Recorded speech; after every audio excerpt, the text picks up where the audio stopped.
네, 우리나라 조선시대 때 돈을 버는 방법에 대해서 가장 고전적으로 사용했던 방법이 독점이었습니다. 그러니까 독과점이죠. 그러니까 전매라고도 말하죠. 그러니까 어떤 상품에 대해서 희소성 있는 상품입니다. 예를 들어서 어떤 곡물이 있는데 그 곡물이 봄, 여름, 가을, 겨울 중에 특별히 그 생산되는 그 계절 동안에 전체 생산량을 어떤 사람이 독점해 버리는 겁니다. 매점 매수를 하는 거죠. 자기가 다 사서 딱 묵혀주고 있으면 그 다음에 그것이 필요한 사람에게 있어서는 수요 공급에 있어서 수요 공급이 계속되지 않고 어떤 사람이 독점해서 가지고 있으니까 그 사람이 자기가 부르고 싶은 가격을 만들어 팔아서 돈을 벌 수 있지 않겠습니까? 독과점이라 독점하는 그렇죠. 그러한 내용들이 그 많은 책에 보게 되면 또 우리나라 조선시대 상인들이 돈을 많이 벌었던 수요 공급 중에서 자기가 공급력을 딱 독점해 버렸기 때문에 수요가 발생하면 부르는 게 값으로서 할 수 있었던 그런 어떤 이야기들이 우리 조선시대에 많은 우리 상인들에 대한 이야기를 보면 나옵니다. 동일한 이야기 하나 제가 아는 어떤 사장님을 만나 뵀더니 그분이 식사 시간에 여러 가지 자기 인생의 그 에피소드를 이야기하면서 이런 이야기를 저에게 했습니다. 자기가 한 번은 몸이 건강히 좋지 않아서 휴양을 해야 되겠는데 몸을 쉬어야 되는 거죠. 쉬어야 돼서 일소를 다 내려놓고 어디 공기 좋고 물이 맑은 곳에 가서 이렇게 좀 쉬어야겠다. 건강 회복을 위해서 쉬는 겁니다. 그래서 이게 우리나라의 곳곳을 사람 추천을 받았어요. 추천을 받아서 그가 생각했던 것 중에 한 가지가 울릉도였다고 합니다. 그러니까 울릉도를 어떤 분이 추천을 했대요. 그래서 그분이 울릉도에 이제 몸을 휴양하기 위해서 울릉도에 가서 자기가 울릉도에서 한 6개월 정도 있을 생각으로 울릉도에 딱 갔습니다. 가서 그분은 이제 방을 하나 민박집이죠. 방을 하나 이제 계약을 해가지고 그 집에서 이제 몇 개월 사는 거예요. 울릉도에 이제 아침부터 저녁까지 산보도 하고 산책도 하고 쭉 하는데 저와 여러분이 다 아는 단어가 있죠. 울릉도 하면 유명한 게 오징어잖아요. 그분이 울릉도에 가서 이렇게 이제 몸을 쉬고 있는 동안에 딱 보니까 이제 오징어철이 돼가지고 오징어 자유회들이 계속 울릉도 항구로 계속 이렇게 오는 거예요. 근데 이분은 사업하셨던 분이라서 어떤 생각이 들었냐면 우리나라의 오징어의 전체 그 수확량이 얼마나 되는 것인가, 그리고 오징어라고 하는 것이 울릉도 말고도 또 수매가 되는 것인가, 그리고 오징어가 1년 44절 잡히는 것인가, 이 생각을 그 울릉도에 있으면서 생각을 했어요. 그러니까 울릉도에 자기가 할 일이 없는 거죠. 몸이 좀 상태가 안 좋아서 몸 건강 회복차 휴양하기 위해서 울릉도를 간 거고, 울릉도에 가서 자기가 딱 머무르는 어느 초반에 가서 얼마 안 됐는데 자기가 계속 울릉도 섬을 돌아다니면서 산보하고 돌아다니잖아요. 근데 오징어 배들이 배가 들어오고 오징어를 계속 하고 있는데 그걸 보면서 우리나라에서 오징어의 생산의 시기, 양 이런 거에서 궁금한 생각이 딱 들었습니다. 자기는 저와 다 마찬가지예요. 울릉도하고 오징어가 유명하잖아요. 그렇죠? 그렇지만 우리가 거기서 특별히 자기 비즈니스하고 나하고 연관시켜서 생각할 기회는 별로 없잖아요. 근데 그분은 자기가 울릉도에 머무르게 됐으니까 그게 눈에 보인 거잖아요. 그래서 가만히 이제 누로도 보고 알아봤더니 그분이 그때 판단할 때 어떤 판단을 하냐면 우리나라 사람은 기호식품 중에 한 가지가 오징어다. 그리고 오징어라는 게 한 철이 있어서 그 철이 잡힌다. 그리고 오징어의 수확의 거의 전부가 울릉도에서 잡힌다. 그러니까 지금 잡히고 있는 저 오징어가, 그러니까 지금 눈에 보이는 저 오징어가 우리 대한민국 사람이 1년 내내 먹고 살 오징어다. 그러니까 내년 오징어 나올 때까지는 저걸 갖고 우리 대한민국에다 소비할 거다. 이런 생각이 든 거예요. 본인도 오징어를 좋아했다고 하네요. 자기가 오징어 소매 가격을 알아요. 오징어 한 마리에 5,000원이나 10,000원이나 하는데 생 오징어 있잖아요. 잡아놓은 게 배에서 바로 하역한다. 그 하선되어 있는 그 오징어 업판장이라고. 거기서 팔리는 오징어는 자기가 보기에 가격이 거의 거의 제로에 가까운 거예요. 그렇죠? 그래서 제가 생각할 때, 야, 오징어의 수매 가격이 이렇게 싼데 내가 이것을 잘 관리하면은 상당히 큰 돈을 벌 수 있겠다. 이 생각이 이분이 든 거예요. 그래서 이분은 원래 사업하다가 사업을 좀 쉬고 갔던 거에서 자기 그 사업 미쳐있어요. 연락을 해가지고 통장으로 돈 좀 보여달라고. 그래가지고 오징어를 울릉도에서 수매하기 시작했어요. 그러니까 배 때 오면 자기 가서 입에 들어오잖아요. 오징어 하면 오징어 다 사는 거예요. 이거 저 얼마입니까? 이거 다 하고 얼마 정도? 120만 원. 좋습니다. 내가 살게요. 그럼 몇 달 며칠 계속 오징어를 수매하기 시작했습니다. 자기가 갖고 있는 돈, 자기 현금 동원 가능한 모든 돈, 가지고 있는 현금성 돈을 다 받아가지고 그거로 오징어를 수매를 했대요. 뭐 다 샀어요. 다 샀다는 말은 뭐 100% 독점은 오징어들이 많아요. 이게 팔리는 오징어도 있지만은 거의 대부분 울릉도에 사는 많은 분들이 다 이제 그 오징어 자리에 다 어떤 모양도 관리하고 있고 모든 집마다 뭐 창고 마당에다 다 할때요 오징어. 이분도 엄청나게 많은 양을 어찌 보면 그 울릉도에서 가장 많은 양을 수매를 했습니다. 왜? 돈은 제일 오징어 그 중에 제일 많았으니까. 수매라서 놀 자리도 없는 거죠. 근데 그때가 바로 여름이었다고 하네요. 여름방학이 됐어요. 놀 자리도 없는 여름방학이 돼가지고 울릉도 학교 있잖아요. 초등학교. 학교 교장 선생님에 가서 잘 이야기를 해가지고 식사도 같이 하고 자기 신세 이야기도 하고 제가 사업하다가 몸이 안 좋아서 이곳이 휴양차 왔습니다. 그런데 하면서 잘 이야기하고 그 방학 중에 학교를 빌렸어요. 그래서 그 학교의 모든 교실과 운동장 마당 모두를 오징어 말리는 장소로 사용하는 거죠. 그러니까 다른 사람은 오징어를 어디다 말리고 자기 집에다 말리는 거예요. 자기 집에다 말리고 방에다 말리고 그다음에 집 앞에 마당에다가 다 이렇게 해가지고 논다 이렇게 다 오징어 말리는데 자기는 이제 학교를 빌렸고요. 그리고 오징어 말리기 위해서 아르바이트생 그 오징어 울릉도 주민 중에서 일용직이라 할까 해가지고 한 대로 이제 일반적인 사람 오징어 하는 대로 거죠. 그래서 어마어마한 양을 그 당시에 가장 큰 재료 수확량 있잖아요. 그걸 잔뜩 다 말려가지고 말린 것을 학교 교실에다가 차곡차곡 엄청난 양을 쌓아놓고 가만 놔뒀어요. 그 자기가 이렇게 식당 집에도 오징어 천지가 될 거예요. 가만 놔뒀습니다. 몇 날 며칠 정도 몇 달 동안이요. 자기는 그냥 쉬는 그 동안에 오징어 싸서 재고를 가만 놔뒀어요. 자, 그랬더니 이제 시간이 좀 지나니까 모든 집들이 울릉도에 사는 모든 주민 집들이 이제 다 자기 자녀들 2학기 등록금도 해야 되고 또 가정 생활도 해야 되니까 말린 오징어를 더 팔기 시작하는 거예요. 그렇죠? 팔기 시작하는데 이분은 팔 생각이 전혀 없는 겁니다. 가만히 있어요. 근데 오징어 전체 생산량 중에서 그러니까 계속 나가는데 이분도 같이 나가야 돼서 안 나오고 가만 놔두니까 나머지 모든 것들이 인기가 좋아서 가격도 좋은 가격을 제가 받고 장사들이 다 잘 팔렸습니다. 자, 시간이 지났습니다. 어떻게 됐을까요? 울릉도에 오징어 가지고 있는 사람은 본인밖에 없어요. 그것도 큰 물량.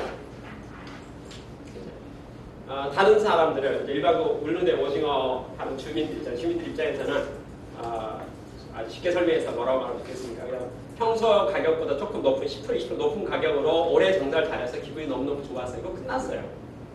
근데 전체 수배량이랄까, 전체 생산량이랄까, 그 어획량의 일정 부분은 정상적으로 출하가 되는데 그 다음에 출하가 이 사람이 풀지 않고 가만 놔두니까 수요와 공급 중에 서서히 대한민국 온 땅에 오징어가 풍기되기 시작한 거예요. 그래서 풍기되는 상황 때문에 오징어를 구하기 위해서 많은 사람들이 울릉도에 가서 물건을 구하려고 하는데 물건이 없는 거예요.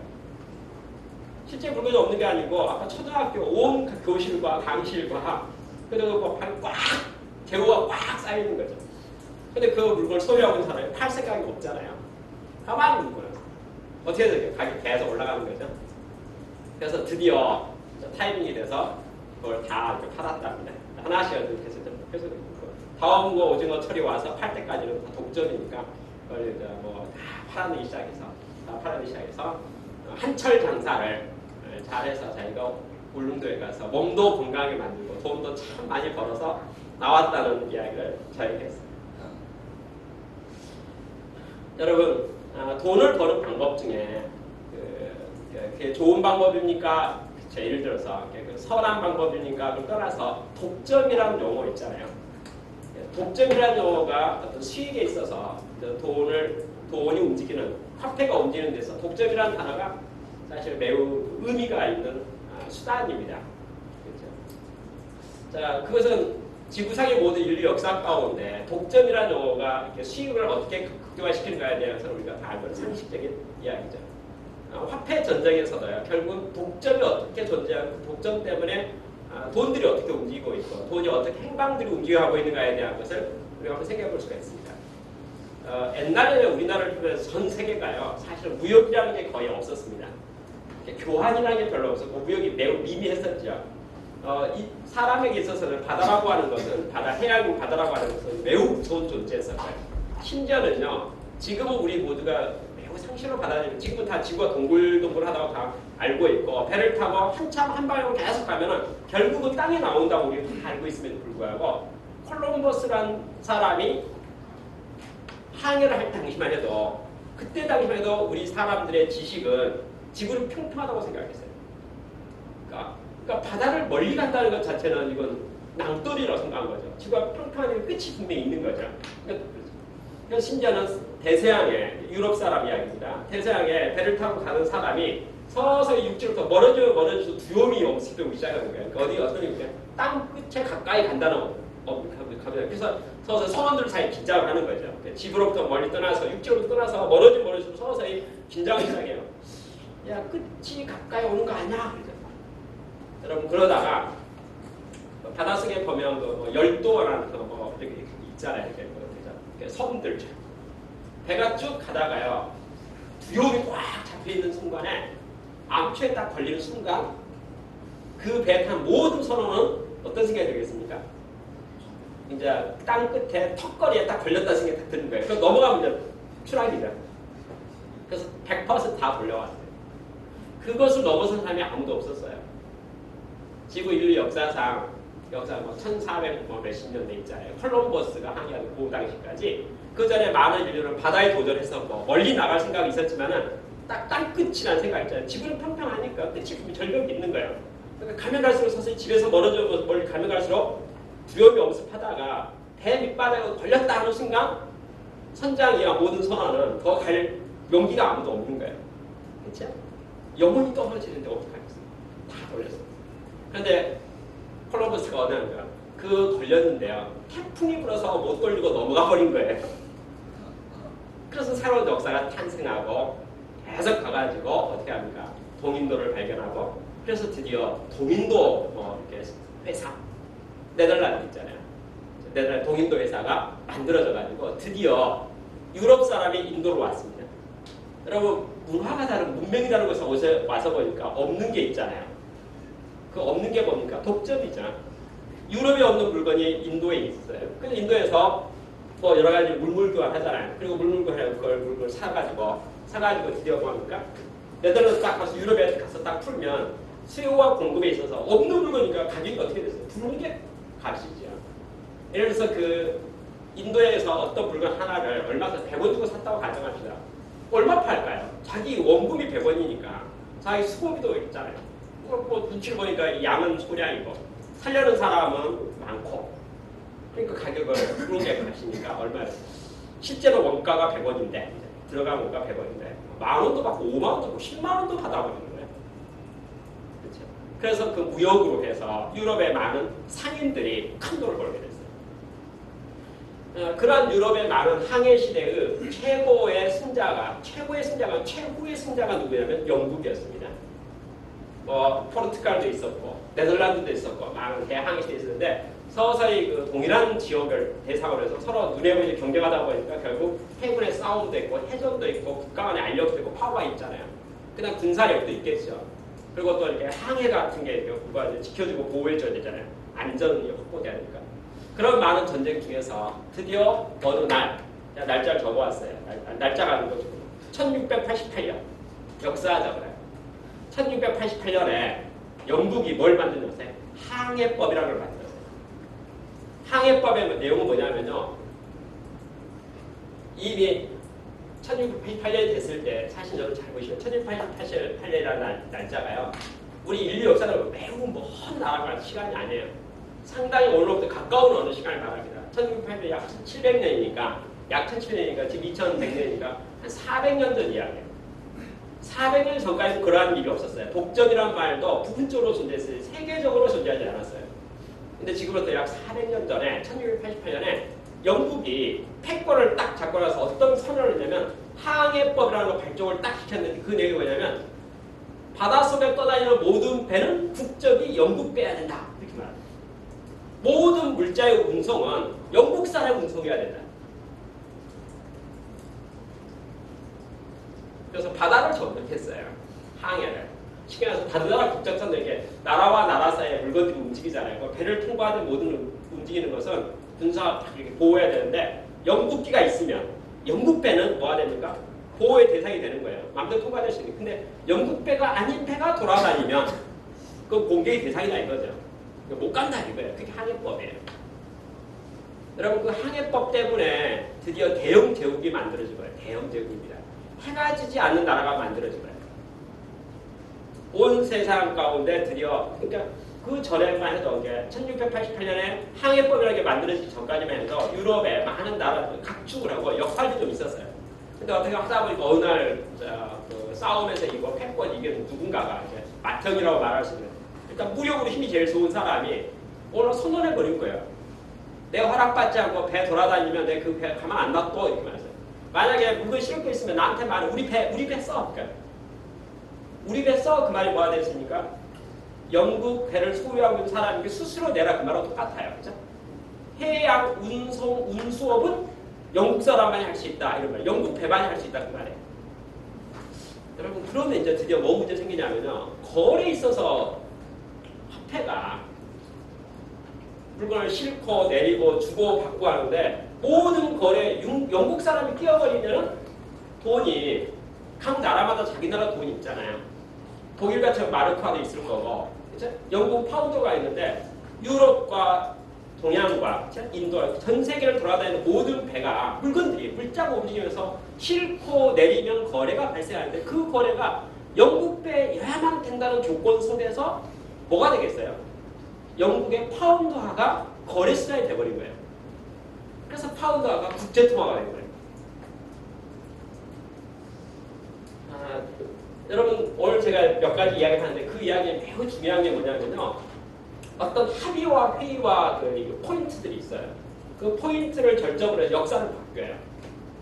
그러니까 화폐에 있어서 영국의 파운드화는 사실 1688년에 항해법이라는 게 발족하기 전까지는 많은 나라의 자국 통화가 있었고 많은 자국 통화 그 통화는 다 공평했어요.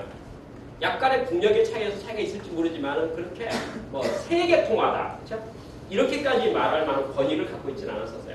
근데 1688년에 대영 제국의 군사력에 해가 지지 않는 나라 그런 때 어떤 파워를 근거로 해가지고 뭐랍니까 항해법을 발전시켰고 전 세계 해양을 영국이 점령하는 바람에 모든 거래는 영국 사람이 중간에 개입할 수밖에 없게 됐고 영국 사람이 거래하니까 영국 돈, 파운드로 결제되다 보니까 파운드화가 뭐가 됐습니까?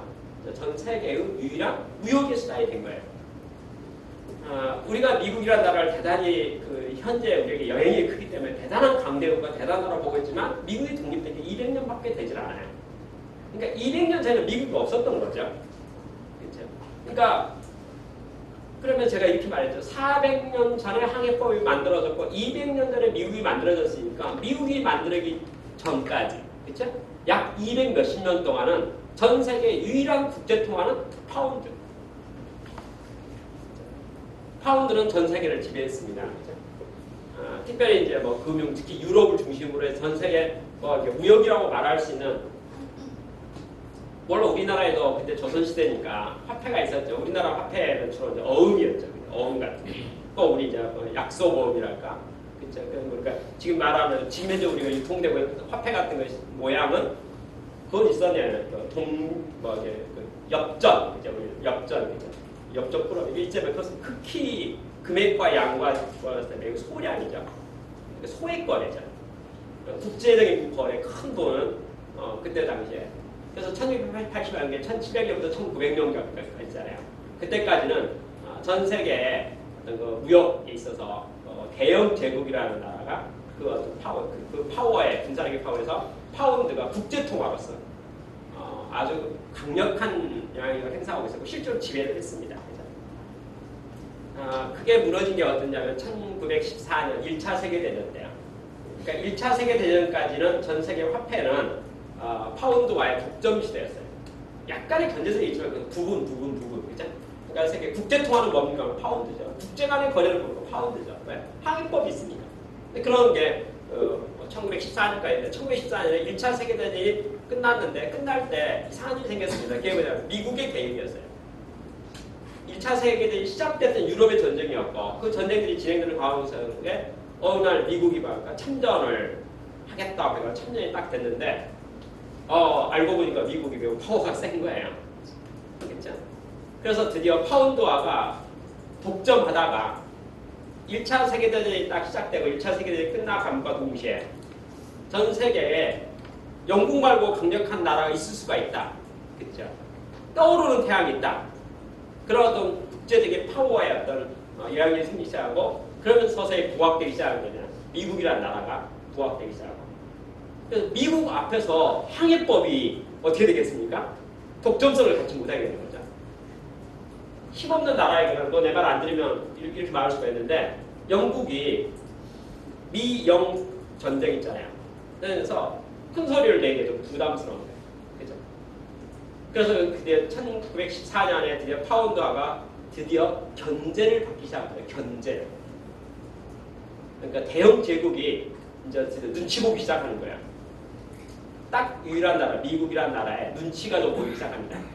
무슨 말 어떤 중요한 국제회의가 회의하고 협의할 때 미국이 동의를 해줘야겠다 그 말이에요. 그러니까 미국의 그 전까지 1차 세계대전 전까지는 영국은 거리낌이 없었어요. 제가 여러분 쓰는 단어 중에 이렇게 말하면 어떻게 해요? 노라고 말할 수 있는 영국. 싫으면 노 하는 거예요. 노하는 법이에요. 싫어. 끝이에요. 더 이상 되지는 않아요. 노 끝이에요. 노라고 말할 수 있는 영국이었는데 1914년 1차 세계대전이 마무리되면서 미국의 도움으로 세계대전이 종결됐기 때문에 영국은 그때부터 미국의 도움이 필요하게 돼버렸다는 거예요. 그러니까 노라고 말할 수 있는 영국이 못 되고 이제 뭐합니까? 그러니까 미국의 양해와 미국의 협조 속에서 노라고가 되는 거죠. 그런 상황이 1914년부터 1944년, 1945년 2차 세계까지 이렇게 애매한 시간이 있었어요. 그러다가 드디어 1944년도에 브루덴 우즈라고 해가지고 미국 땅에서 2차 세계를 앞두고요. 미국 땅에서 협약이 있었어요. 그 협약이 뭐냐면 국제간의 거래 있잖아요. 거래하면서 환율을 좀 정해야겠다. 환율 계산하겠다 하면서 계산의 공식을 그때 만들었어요. 우리가 아는 그 영국 사람 중에서 뉴턴이라는 사람 있잖아요. 그죠? 만류력의 법칙을 사과가 떨어지면서 중력을 발견해서 이렇게 과학적인 공을 세웠는데 그분이 누군 줄 아세요? 영국에서 조폐국장을 했어요. 그러니까 우리는 한국은행장을 했어요. 신기하죠. 그건 우리는 과학자로 알고 있는데 그분이 영국의 조폐국장 국장하면서 그분이 조폐를 발행했어요. 아까 파운드를 발행하는데 이분이 역할을 많이 했어요. 역할을 많이 했는데 그분의 아이디어는 뭐냐면요. 화폐라고 하는 것은 물물교환의 가치를 보존하고 있어야 되니까 이것은 뭔가 보증서가 있어야 된다. 그래서 그 보증서는 황금이어야 된다. 그래서 황금 대신 그 황금을 갖고 거래할 수 없잖아요. 그러니까 황금을 우리가 딱 묶어놓은 황금의 양만큼 있잖아요. 양만큼을 뭐라 할까 이렇게 그 화폐 거래할 수 있도록 그 파운드를 주조하는 거죠. 그래서 이거로 이제 되는 거예요. 그러니까 어찌 보면 이 파운드라는 것 자체는 황금하고 황금성이 있는 거예요. 그런 아이디어를 내고 그런 식으로 제도를 만들어서 한 사람이 이제 그 뉴턴이에요. 여하튼 그 파운드화가 1944년에 깨졌어요.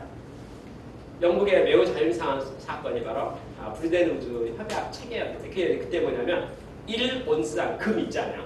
1온스당 35달러로 국제화폐의 기준을 정하자고 국제협의를 한 거예요. 요즘 우리가 아는 국제협의는 뭐가 있습니까? UN 있잖아요. 그죠? UN 또 그런 내용이에요. UN 같은 곳에서 회의를 하면서 강력하게 힘이 올라오고 있는 미국을 인정하면서 미국 돈이 달러거든요.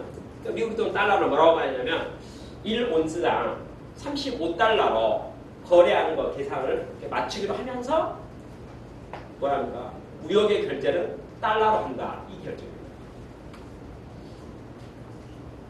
무역의 결제는 달러로 한다. 그러니까 파운드화가 국제 결제의 항해법을 근거로 해가지고 1988년부터 파운드화가 모든 국제 거래는 파운드로 한다는 것이 1688년에 영국의 결정이었고 전 세계 모든 거래는 그것에 안 따를 방법이 하나도 없었다는 말이에요. 그래서 1914년에 1차 세계대전이 있으면서 그 항해법이라는 것이 위태롭게 됐었고요. 위태롭게 됐었고 그리고 실질적으로 아까 1944년 되고 2차 세계대전 이제 1944년 2차 대전전이 1945년 2차에 끝났잖아요. 근데 그때 2차 세계에 가장 혁혁한 공을 세운 나라가 미국이다 그 말이에요. 그러니까 회의를 하는데 가장 바로 쓴 사람이 영국이 아니고 미국이었어요.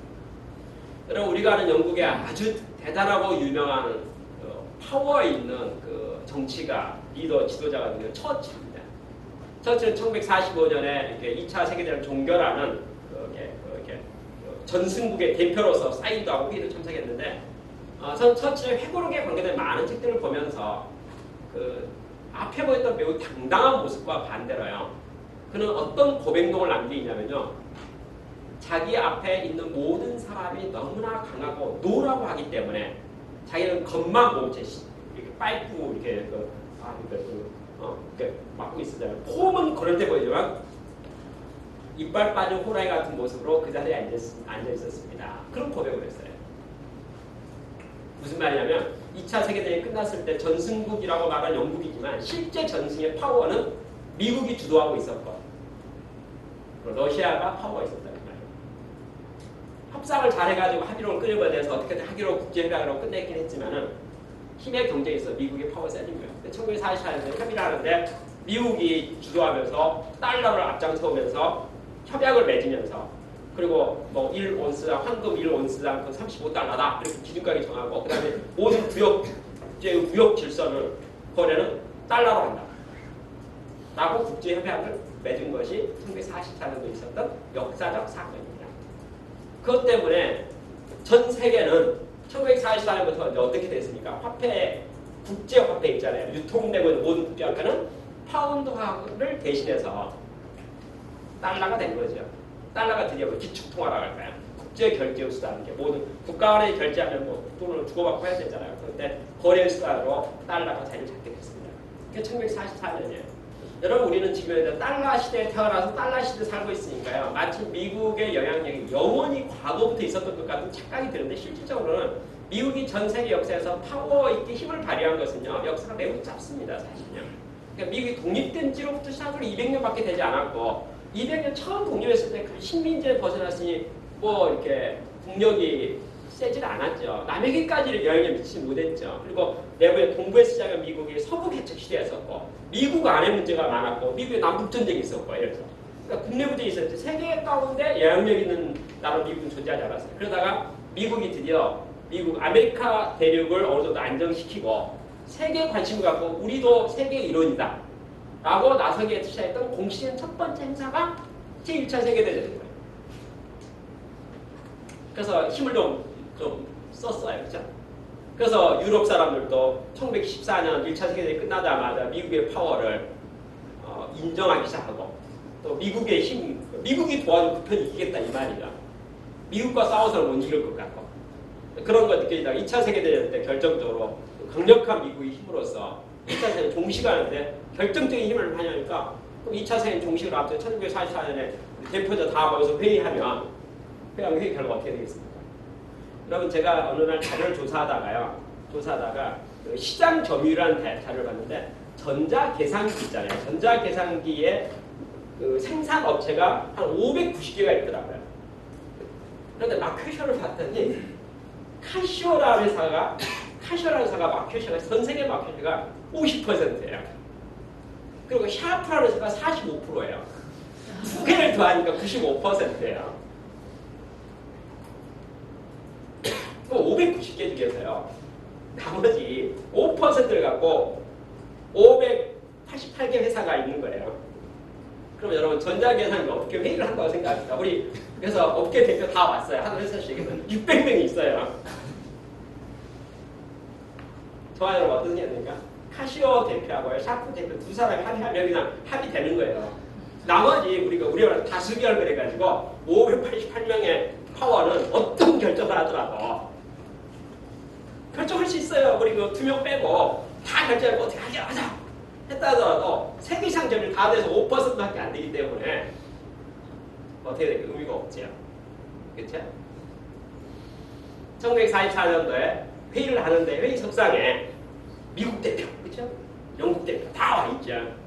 근데 미국 대표가 자기 하고 싶은 말 막 하는데 다 기분은 안 좋죠. 영국 사람이 제일 기분이 안 좋을 거고 자존심 상할 거고, 그렇죠? 안 좋지만 그 결정을 번복할 수가 없어요. 그렇죠? 그렇게 해서 1944년도에 전 세계의 경찰 국가로서 또 화폐, 미국의 화폐가 전 세계의 기본 통화, 무역 결제 수단으로서 잘 잡게 돼서 오늘까지 오게 된 겁니다. 아직까지 미국의 달러는 전 세계 무역 결제에 가장 대표 수단이 된 거죠. 그렇죠? 미국은 경제적으로 위기를 몇 번 얻었어요. 위기를 받았어요. 가장 대표적인 첫 번째 그 리스크가 베트남 전쟁이에요. 1960년대에 있었던 베트남 전쟁은 미국이 엄청나게 많은 재정을 투자했음에도 불구하고 얻는 게 하나도 없었다. 그래서 미국 경제로 봤을 때 손해 막심, 예를 들어서요. 이게 별로 남지 않은 전쟁이기 때문에 그것 때문에 미국의 경제가 잘하고 파워가 좋았던 미국이 경제적인 측면이 있어서 약간 주춤했다. 그런 게 있을 거예요.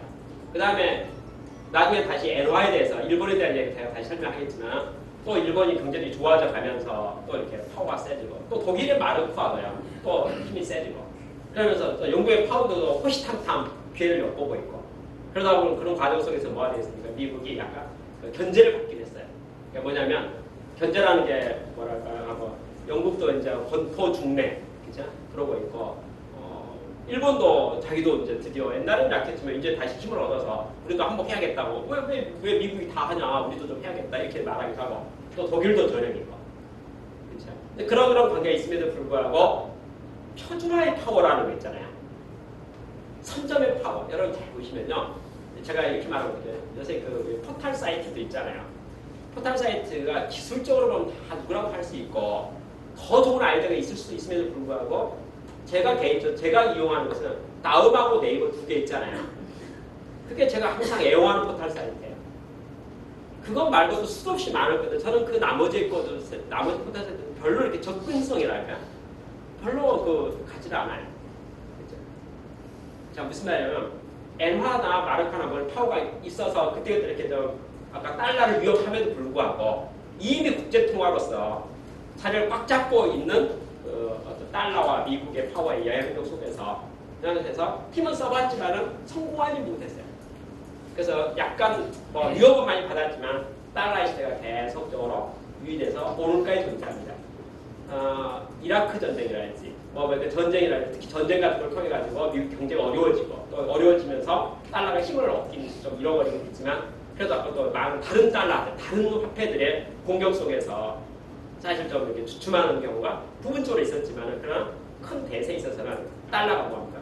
전 세계를 지배해 오면서 지금까지 왔어요.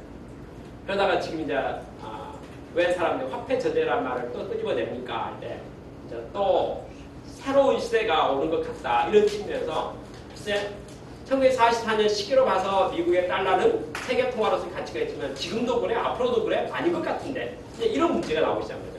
언제 나오기 시작할까요? 정확히 말해서는 2008년에 드디어 서브프라임이에요. 서브프라임은 일반적 나라 같으면 국가 부도입니다. 그것은 모든 면에 있어서 국가 부도였어요. 근데 전 세계 돈을 찍어낼 수 있는 파워가 있는 미국이 뭐라고 말했냐면 이렇게까지 말했어요. 헬리콥터에서 돈을 달러 뿌려버리겠다 이렇게 말했어요. 그러니까 무한정 찍어내겠다 이게. 무한정. 옛날에 파운드 할 때 금 본위라고 했었거든요. 미국에서 달러로 바꾸면서 그걸 폐지시켜버렸어요. 어떻게 세상에 유한한 금으로서 이게 화폐를 전 세계 국제통화로 숫자가 많아야 되는데 그걸 어떻게 다 할 수 있느냐? 그건 불가능하다. 그렇죠? 그래서 그것을 없애버렸어요. 금 보이제가 없어졌어요. 지금 현재 전 세계로 금 보이제로 돌아가야 된다 이런 목소리도 있지만 하여튼 전 세계에 지금 유통되고 있는 달러는 금 보이제가 아니에요. 그래서 우리 같은 대한민국 한국은행 같은 데서 그렇죠? 거기서 무한정 찍어내서 팔면 그게 이제 돌아다니는 유통되고 그게 화폐로서의 기능을 다 해버리는 거예요. 그러니까 미국이 화폐 주도라고 화폐를 이렇게 만들 수 있는 그 파워가 어떤 영역이냐면 제조원가 1달러로 100달러의 액면가 찍어놓으면 그게 100달러로 행세하는 거예요. 그러니까 힘을 창출해버릴 수가 있는 거죠. 그것 때문에 실질적으로 2008년 서브프라임으로 말미암아서 미국 경제가 파탄에 이르고요. 파탄되고 실제로 국가가 경제를 망해버렸음에도 불구하고 새로운 돈을 엄청 많이 만들어 그걸 쫙 뿌려갖고 다 메꿔버린 거예요. 전 세계에 달러가 무한정 풀려버렸기 때문에 이 달러의 가치가 뭐가 됐으면 제자리를 찾지 못하잖아요. 그래서 드디어 뭐가 됩니까? 급한 마음에 국가 망하면 안 되니까, 나라 망하면 안 되니까, 미국 망하면 안 되니까, 일단은 위기 순간이니까, 위기 상황이니까 무한정 찍어내 전 세계 달러를 다 풀어놨지만 이건 정상이 아니기 때문에 걷어내야 되잖아요. 다시 이제 수거해야죠. 다시 은행으로 집어넣어야죠. 전 세계 풀려버리는 달러가 너무 비정상도 많아져 버렸기 때문에. 그러면 달러는 폭락하지 않겠으니 가치가 떨어지죠. 그렇죠? 뭐 세상 재화는 동일한데 그걸 거래하는 화폐 단위 달러 숫자가 너무 많아지면 달러가 떨어질 수밖에 없잖아요. 그래서 그것을 회수하는 것을 뭐라 합니까? 출구 전략입니다. 출구. 그렇죠? 이미 뿌려버린 달러를 걷어들이는 출구 전략이 지금 서서히 전 세계적으로 시행되고 있어요. 그럼에도 불구하고 아직 전 세계로부터 달러가 이제 드디어 손가락질 당하는 거예요. 이제 달러 시대 끝났다. 그죠? 라는 목소리를 듣고 있는 것이 2012년입니다. 아직까지는 달러가 나름대로의 나름대로 어떤 영향력이 있긴 해요. 그렇지만 미래도 달러가 전 세계적으로 대표성을 가지고 할 수 있으니까 쉽게 해서 미국이 국가 부도가 났는데 물론 억지로 강제적으로 뭐 이렇게 비정상적인 방법으로 국가 부도를 막아놨지만 그것은 뭐 일시적인 이야기고 뭐 달러로서 이제 문제되는 거 아니냐라고 이제 드디어 누군가 문제 제기 시작한 거예요. 예를 들자면 노라고 말할 수 있던 영국 시대에 1차 세계대전이 끝나면서 미국이 노라고 말할 수 있는 미국이 등장하면서 파우더에게 잘 좀 빼달라, 비켜달라. 나도 한번 앉아보자. 너 이름을 했으니까 나도 좀 해봐야 될 거 아니냐? 이렇게 말할 때 정말 자존심 상하면서 할 말 없어서 그냥 비켜주면서 그래 같이 잘하자 이러면서 조용히 물러났던 파우더가 있다면, 그죠? 2011년, 2008년 지나면서 실질적 국가 부도, 경제적으로 부도 위기 상태까지 가버린 미국에 대해서 전 세계 많은 경제 주체들 있잖아요. 그래서 글쎄 달러가 전 세계의 무역의 유일한 통화로서의 지위라고 하는 것을 언제까지 우리가 보장해줘야 되느냐? 그거 다시 좀 생각해봐야 될 거 아니냐? 그렇죠? 라고 하는 것들 이제 많이 나오기 시작합니다. 저는 이 시점에서 일본에 대한 이야기를 하려고 합니다. 일본은 우리 대한민국한테 애증 있는 나라죠. 가깝고도 먼 이웃이 일본이죠. 저는 일본의 화폐에 대해서요. 지금 말하는 전 세계 파운드와 미국이 달러가 지금 저는 큰 주류인데 거기에 아류가 있어요. 주류 말고 이제 일본이라는 나라는 우리에게 시사점이 너무너무 많아요. 우리 한민족의 우리나라의 미래의 모습 어떻게 될 것인가에 대해서 유사성 문제에 있어서 깊이 연구해야 될 나라가 가깝고도 먼 나라 일본이에요. 일본의 화폐에는 일본 엔화 있잖아요. 엔화는 2차 세계대전 이전까지는 의미가 없었어요. 무역이 없었기 때문에. 일본은 매우 폐쇄적인 나라였고 섬나라였고 무역의 양이 거의 제로에 가까웠기 때문에 그냥 내수는 있는 거죠. 자급자족 하는 거죠. 그런데 2차 세계대전 전까지는 그렇게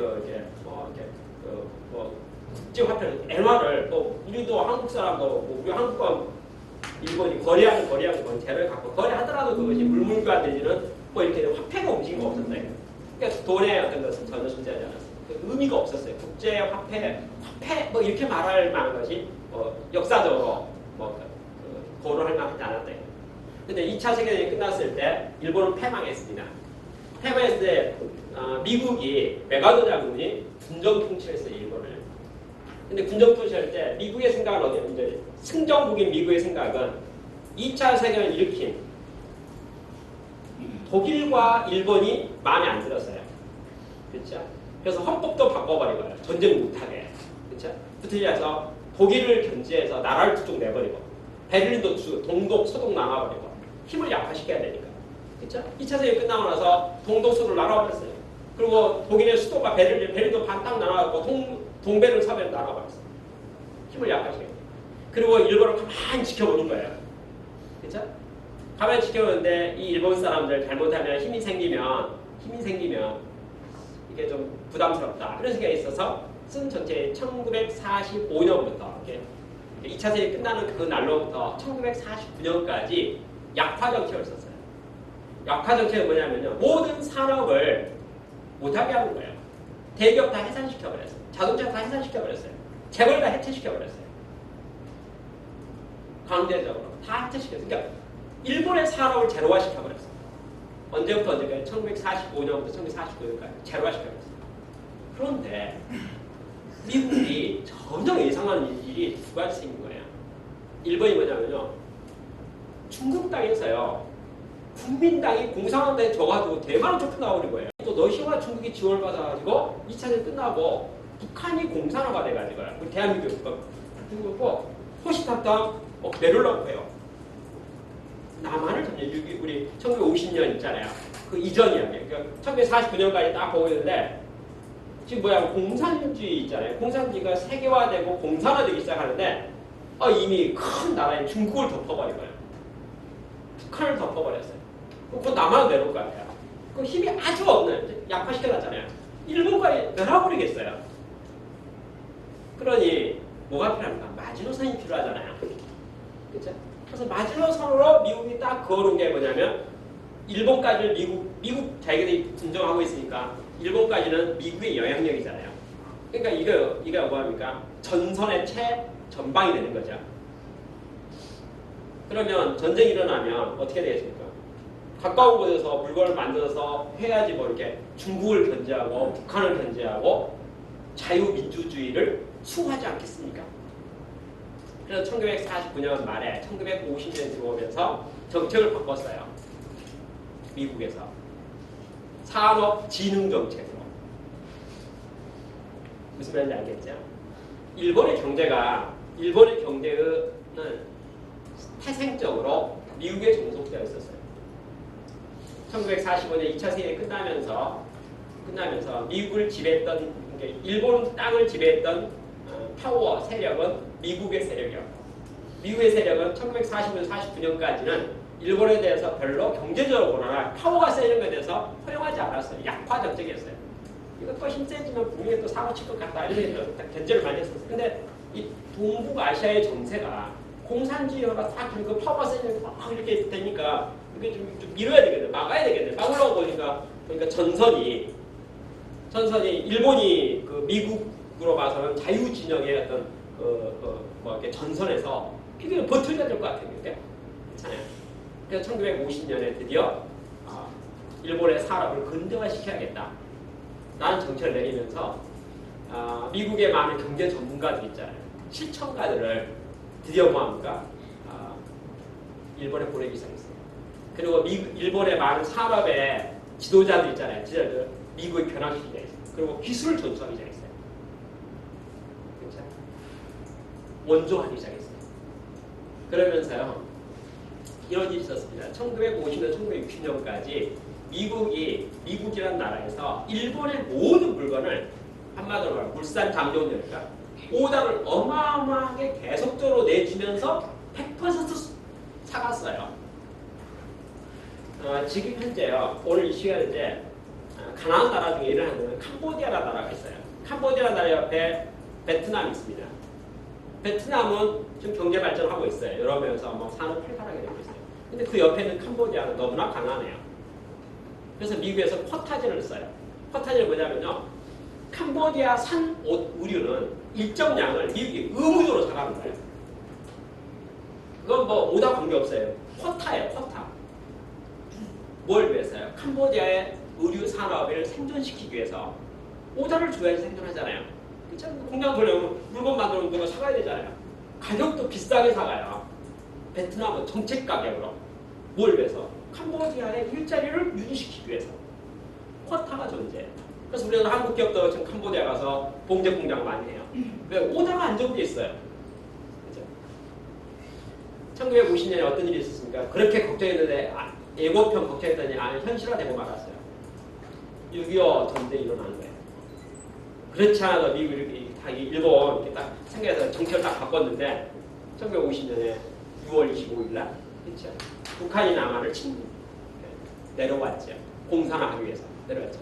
내려오니까 드디어 이래저래 물자라고 하잖아요. 근데 그 모든 물자는 어떻게 되겠습니까? 생산비지가 전부 일본이죠. 군수물자의 모든 생산이 일본이죠. 그때 미국이 일본에 썼던 한마디가 뭐냐면 무한정, 무제한, 무조건 생산하라 이가. 내가 다 살 테니까. 내가 책임진다 이가. 그때 당시에 일본은 매우 작은 경제력이었었고 미국은 경제 대국이었기 때문에 일본의 나라에서 생산하는 모든 물자들은 충분히 그 수요를 미국이 다 감당할 만했어요. 미국 그렇게 특혜를 줬기 때문에 1950년, 1960년이 딱 됐을 때 일본이 어떻게 되겠어요? 돈 많이 벌었죠. 그리고 파워가 생기기 시작했죠. 일본이 발전하기 시작했죠. 모든 공장이 풀가동되는 거잖아요. 모든 공장이 풀가동되니까 그리고 여러분 학습 복사이라 해가지고요. 어떤 물건이라도 많이 만들면 실력도 좋아지고 품질도 좋아지고 가격도 싸지고 또 경쟁력이 생겨요. 누가 무한정 우위를 준다니까 영업 신경 쓰지 않고 생산만 잘하면 되잖아요. 품질 관리 잘하면 되잖아요. 근데 그것도 그만 잘합니까? 저기 또 최고의 전문가들 다 옆에서 무료로 다 붙여놓고 품질 지도도 해주잖아요. 생산성도 지도해주잖아요. 그렇죠? 그러니 미국의 그 아주 호의 속에서 일본의 경제력은 급성장했죠. 급성장했어요. 1960년이 됐을 때 드디어 일본의 경제는 자립하기 시작했어요. 그러다가요, 1970년이 됐을 때 20년이 지났잖아요. 20년 동안 정책 쭉 지원했더니 설치됐더니 일본이 어떻게 할까? 결론, 너무 잘하게 돼버린 거예요. 누가 어떤 사람이 큰 물주가 20년 뒤를 맞으면서 잘하라 이러면 정말 좋죠. 일본이 미국의 우호적인 호의적인 배려 속에서 1950년부터 1970년까지 무한 성장했습니다. 무한 성장했어요. 1970년이 딱 되고 나니 무한 성장한 일본에 대해서 미국 사람이 어떤 불안감을 느끼냐면 야 우리가 고양이 키우는 거야 호랑이 키우는 거야. 그러니까 아까는 지금 이제 아까 국제 질서 속에서 동북아를 지켜야 되잖아요. 중국을 견제해야 되잖아요. 북한을 견제해야 되잖아요. 그렇죠? 그래서 이제 자기들 방어선에 미국이 다 있잖아요. 방어선에 최전선에 딱 있으니까 이제 그렇죠? 최전선이니까. 그래서 일본이 경제력이 있어야 된다고 해서 잘 도와줬는데 처음에 1950년부터 도와줄 때는 필요한 게 너무 많았고 전쟁도 있었고 그렇죠? 그러면서 또 계속 도와서 1960년에 자립이 됐을 때 드디어 마음이 좀 편해지기 시작했고 이제 뭐 자립이 되니까 우리 기술 고문, 품질 고문 안 보내도 되겠네 그런 마음이 이제 들기 시작해서 여유가 좀 생겨가지고 좀 빼려는데 일본 사람은 너무나 근면하고 성실하고 부지런해가지고 계속 열심히 하라는 거예요. 그래서 처음에는 너무 기특해가지고 잘하네요. 생산성이 2배 또 올랐다고? 또 2배 올랐다고? 2배로 올라서 참 잘하네. 이렇게 매우 기분 좋게 지냈던 시대 1970년까지 1970년 딱 돼서 딱 보니까 이게 좀 다시 부담스러워지기 시작했어요. 그렇죠? 그래서 드디어 뭐 하니까 1970년부터 1980년 사이에 드디어 전 세계적으로 일본을 견제하는 목소리가 나오기 시작했어요. 그렇죠? 여러분 바로 그 시점이 미국이 전략적 결단을 하게 된 시점이 됐어요. 뭔 줄 아세요? 동독과 서독에서 둘 쪼개놓으면 독일이 힘이 약해갖고 그냥 힘없을 줄 알았는데 독일 사람들도요 근면 성실해가지고 1970년대가 딱 되고 80년대니까 다시 유럽의 강자가 되네요. 다시. 그런데 일본도 딱 보니까 1970년대 가니까 또 극동아시아에서 또 강자가 되는 거예요. 그래서 국제무역 사회에 있어서 특히 일본을 말하면 무역 흑자가 지속되고 큰 흑자를 내니까 일본 돈의 엔화가 서서히 파워를 올라가기 시작한 거예요. 유럽에서는 독일의 마르크화가 막 올라가기 시작하는 거예요. 여러분 그러니 미국 정책 담당자나 미국 정부 입장으로 봐서는 이제 또 뭐가 필요하겠습니까? 견제가 좀 필요하잖아요. 그렇죠? 그러니까 너무 약한 건 안 되지만은 너무 세가지고 우리 호랑이 새끼 키울 수는 없는 거 아니냐? 그렇죠? 라고 해가지고 그걸 가만히 바라보다가 드디어 국제적으로 미국이 주도해가지고 전 세계 우리 저와 있는 사람은 유엔에서 국제회의를 힘 있는 사람들 다 모이라 해가지고 모이다해서 드디어 합의를 했어요. 그 합의가 뭐냐면 1985년도에 프라자 합의예요. 1985년 프라자 합의예요. 1985년 프라자 합의는 뭐냐면요. 프라자를 한마디로 딱 설명하면 독일의 마르크화와 일본의 엔화가 너무 강세인 것 같다. 이것은 지금 현재 이 돈 가치가 환율 계산이 좀 안 맞는 것 같다. 균형이 안 맞는 것 같다. 쉽게 말해서 일본의 경제력에 대비했을 때 그래서 엔화가 너무나 저평가되어 있으니까 엔화가 이렇게 힘을 얻는 거 아니냐. 그러니 엔화를 제자리에 갖다 놔야 될 것 같다. 마르크화를 제자리에 갖다 놔야겠다. 그래서 독일 돈과 마르크하고 일본 돈 엔화를 엔고 강세로 만들어라. 대신 반대로 달러는 힘이 없으니까 약세로 가라 이게. 일반적으로 국제 간에서 환율 거래는 이게 고정이 정상이죠. 올라가도 부장이 있고 내려가도 부장이 있어요. 근데 미국이 생각할 때 일본과 독일이 다시 너무 파워가 세지고 이익이 많이 나는 거에 대해서 드디어 뭐 하답니까? 부담을 많이 느끼기 시작했어요. 그래서 1985년에 프라자 합의의 결론은 뭐냐면 딱 한마디로 말하면 독일의 마르크화와 일본의 엔화를 강세시켜라. 그리고 왜? 지금 보니까 일본을 보니까 너무 무역자가 지나치다 이거예요. 그러니까 무역자가 좀 줄도록 좀 해야 될 거 아니냐는 말이에요. 그죠? 그렇게 해서 뭐 제도적으로 그게 프라자 합의입니다. 프라자 합의를 딱 했더니 드디어 이제 뭐 합니까? 미국의 이제 달러 가치, 미국 파워가 좀 유통에 있어서는 좋아졌어요. 그런데 예상치 않았던 일이 생겼어요. 그게 뭐냐면요, 저역이라는 게 있어가지고 전 세계 핵심 부품을 독일 것과 일본 것이 아니면 물건을 못 만드는 거예요. 무슨 말이냐면 일반 상권에 있어서 한쪽 우리가 단가 올리잖아요. 단가 올려주면 엔화 가치가 강세가 되면은 메이드 인 자판의 모든 물건이 올라가니까 그만큼 뭐 가격 질서에서 비싸지니까 거래가 잘 되니까 무역이 흑자되니까 적자될 거 아니냐. 그죠? 라고 생각을 다 했는데 그렇게 했는데 딱 그렇게 해서 엔화를 강세를 시키고 그렇잖아요. 다 이렇게 했는데도 불구하고 어떤 현상이 나타나면 실제 미국에서 만드는 매우 중요한 물건의 핵심 부품은 일본에서 가져올 수밖에 없고 독점성, 기술력, 가격과 품질과 모든 품질, 경쟁력, 또 기술력 때문에 일본 부품을 쓸 수밖에 없는 거예요. 그러니까 결국은 엔화가 강세되니까 비싼 돈을 주고 수입에다 써야 되는 거예요. 그러니까 아니 엔화 가치를 강세를 시키면 분명히 국제사회에 있어서 일본이 분명히 위축될 거다. 경제적으로 좀 눌러야겠다. 이런 정책 속에서 엔화 강세를 딱 시켰는데 아니 결과를 놓고 보니까 1년 지나서 보니까 무역자가 일본으로 무역도 걷어버리는 거예요. 똑같은 물건 똑같은 양을 판매했는데 단가를 30% 더 받는 거예요. 심지어는 말도 안 되는 일이 생기는 거예요. 어떻게 생기냐면 보세요. 엔화 강세를 해야겠다 프라자 합의를 하면서 은근히 국제사회에서 뭐라고 말하냐면 한 10%는 절상해야 되겠습니다. 이런 압력을 넣었어요. 일본에다가. 그랬더니 일본에서는요 어떻게 생각했냐면 지금 자기들이 일본이 무역자가 너무 심한 거예요. 너무 큰 거예요. 그래서 이 국제 무역 질서에 있어서 너무 폐를 끼친 것 같아요. 그래서 일본 정부에서 무슨 생각이냐면 무역자 좀 줄여야겠다는 생각이 드는 거예요.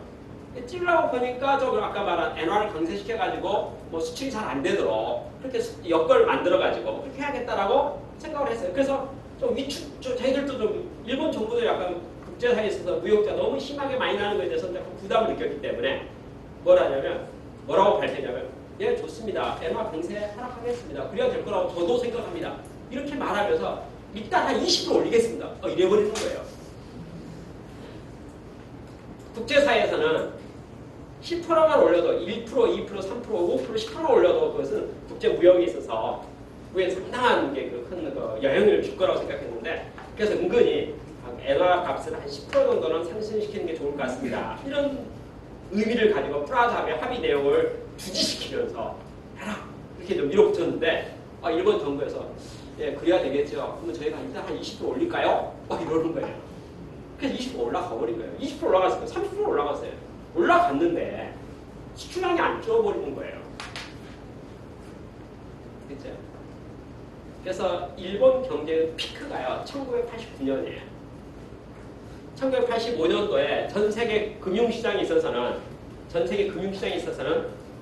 일본의 경제를 안정시켜야겠다. 그러니까 너무 파워가 센 것을 눌러야겠다. 그런 의사결정이 있어 정치적 의사결정이 있었음에도 불구하고 실시했는데도 불구하고 전혀 약발이 먹히지 않고 약효가 없는 기간이 4년 갔어요. 그래서 1990년이 됐을 때 여러분 그거 오늘 우리 공부할 가장 중요한 포인트인데 일본이 착각을 했어요. 그건 일본의 역사 가운데 정말 쓰라린 추억이에요. 어떤 착각을 합니까? 일본이 영원히 잘 될 거라고 생각합니다. 사실 여러분 국제사회에 있어서야 어떤 나라나 어떤 사람이 잘 된다고 하는 것은 다 역학관계가 있죠. 역학관계가 있어요. 근데 일본이 국제사회의 많은 관계성 있잖아요. 다 지구촌이죠. 다 이웃과의 관계 속에서 여하튼 미국의 도움 속에서 매우 잘 됐던 거 사실고 다 그렇게 됐는데 1960년대, 70년대 급성장 고도성장 쭉 해가지고 경제력이 좋아져서 그래서 85년 됐을 때 전 세계로부터 드디어 눈총받기 시작했을 때 제가 남의 과거 역사를 이야기하면 좀 주제 넘은 이야기는 하지만 겸손했어야 됐다고 생각하고요. 전략적이어야 된다고 생각하고 지혜롭게 대응했어야 된다고 생각했는데 우쭐한 마음이죠. 기고만장한 마음. 그래서 1989년 플라자 합의를 해가지고 분명히 국제금융에 있어서는 일본의 경제에 어려움에 처할 수 있는 조건이 된 상황이 됨에도 불구하고 성과가 너무 좋아버리니까 그걸 다 극복해버리니까 그렇죠. 그리고 기술력 있잖아요. 핵심 부품에 대한 모든 것을 일본이 독점하다 보니까 일본 사람이 드디어 기세가 좋아지고 1990년도에 1989년, 90년도에 일본 나온 책들 제목을 보면요.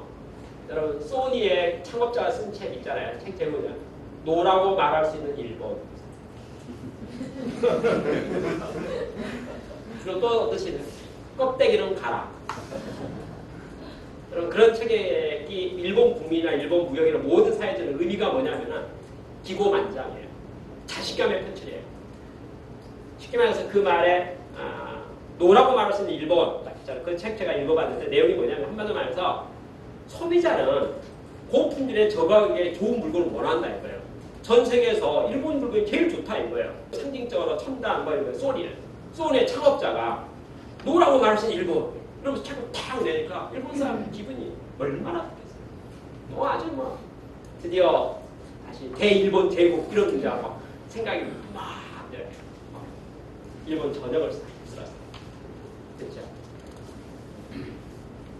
그때 일본이 실수를 많이 했는데 그 사람은요 교만은 패망의 상봉입니다.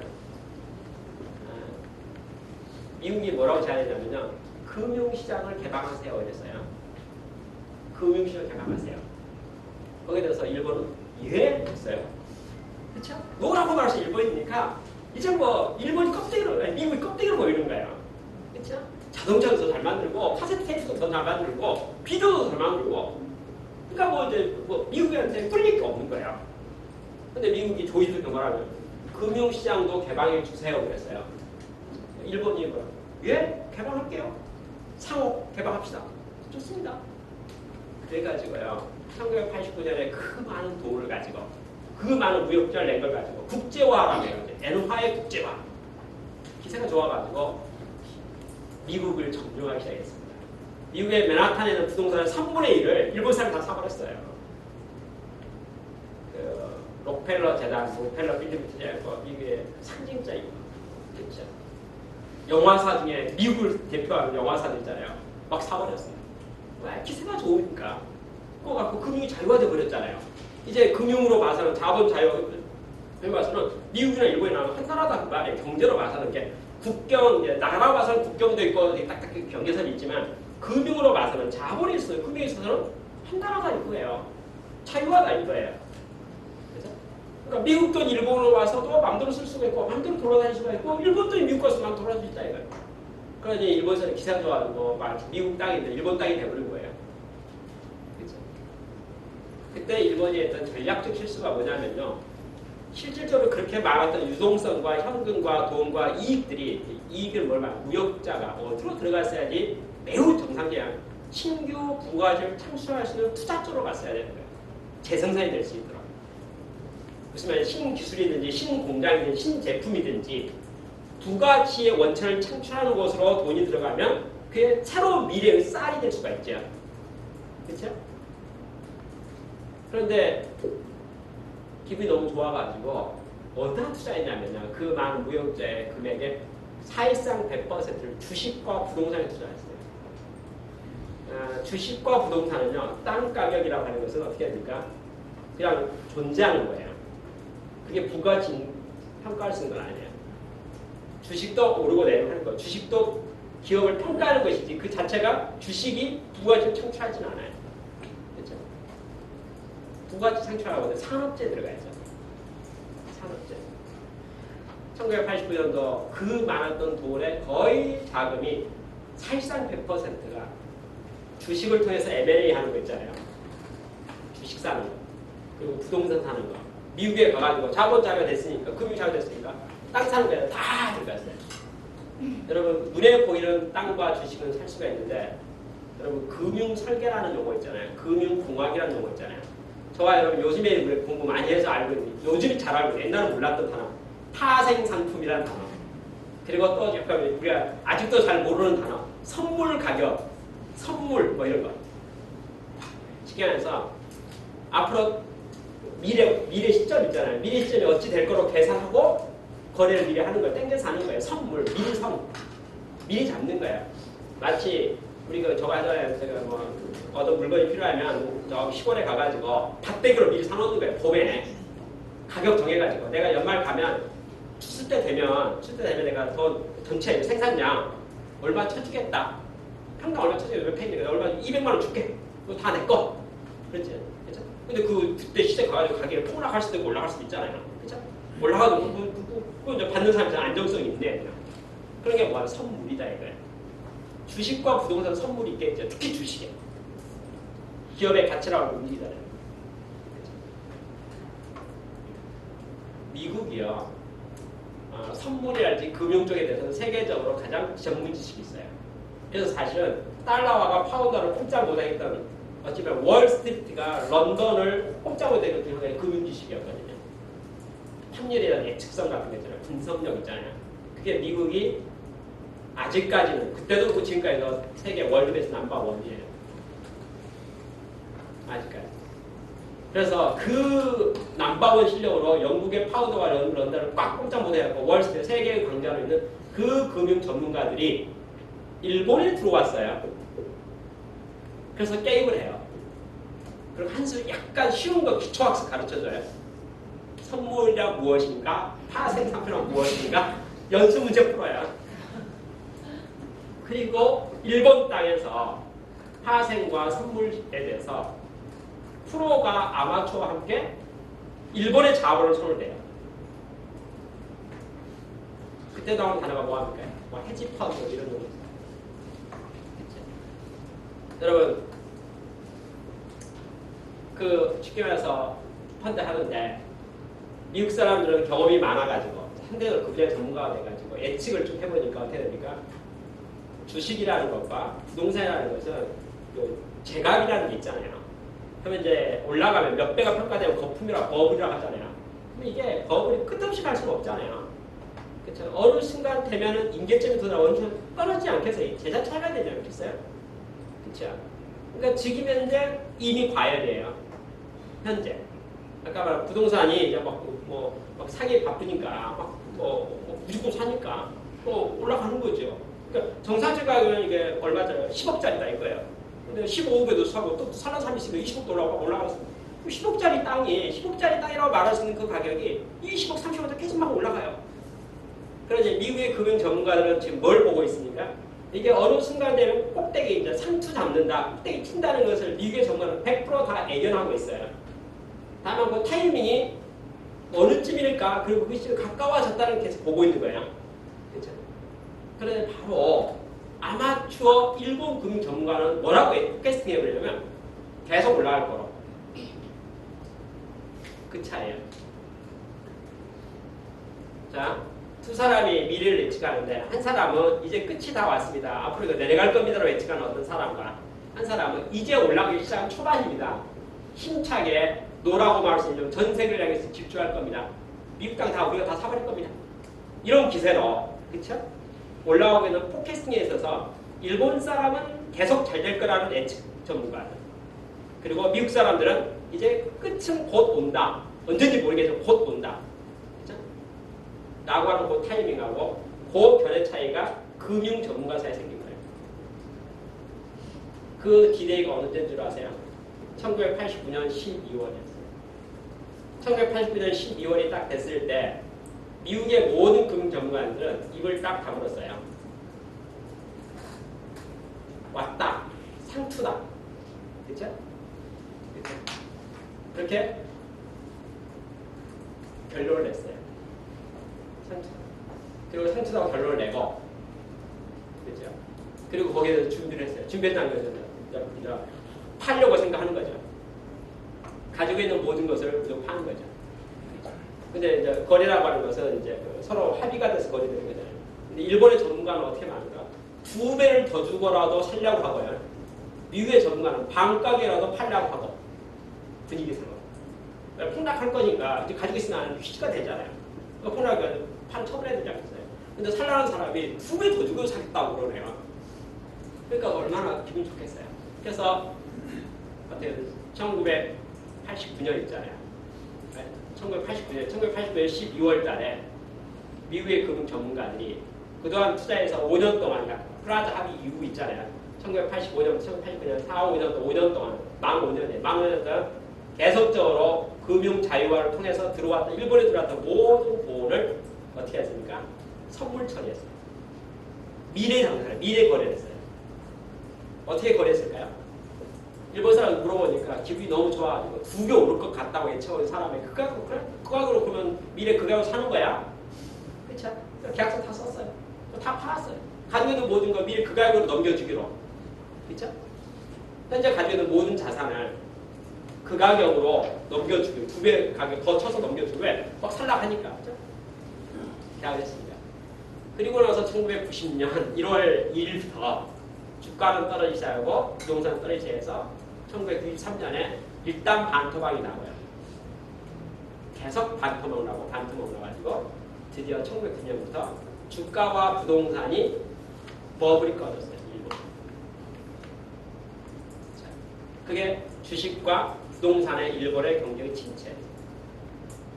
산업질 자본주의 투자했더라면 그건 부가가치 창출하고 됐을 거예요.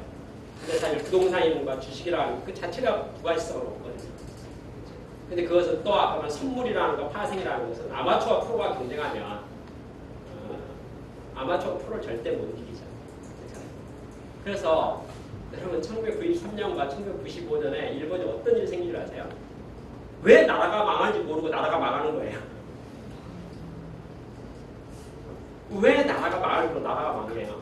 어떤 나라도 망하는 보세요. 계약 날짜 아까 선물 거래 했다 했잖아요. 주기로 한 날짜에 물건을 넘겨줘야 되잖아요. 또 물건을 받은 거 받아야 되잖아요. 쉽게 말해서 뭐냐면 아까 이 10억짜리 땅이 있어요. 이 땅이 있다고 생각하면 10억짜리 땅을 20억에 팔기로 20억 될 거라고 20억으로 계약을 했어요. 20억 주기로 했어요. 일정 시점 지나서 내가 이 땅을 현재 10억짜리를 일정 시점에서 20억에 사기로 계약을 했거든요. 그렇죠? 근데 시간이 3년 지나서 이 가격은 10억짜리 땅이 2억이 됐어요. 그러니까 2억짜리 땅을 20억 주고 샀어요. 그러니까 현금은 20억을 준 거고 계약이 완료돼야 되니까. 그러니까 돈이 20억이 건너갔죠. 땅은 받았죠. 땅은 지금 시가가 얼마예요? 2억짜리라고. 근데 18억이 넘어갔잖아요.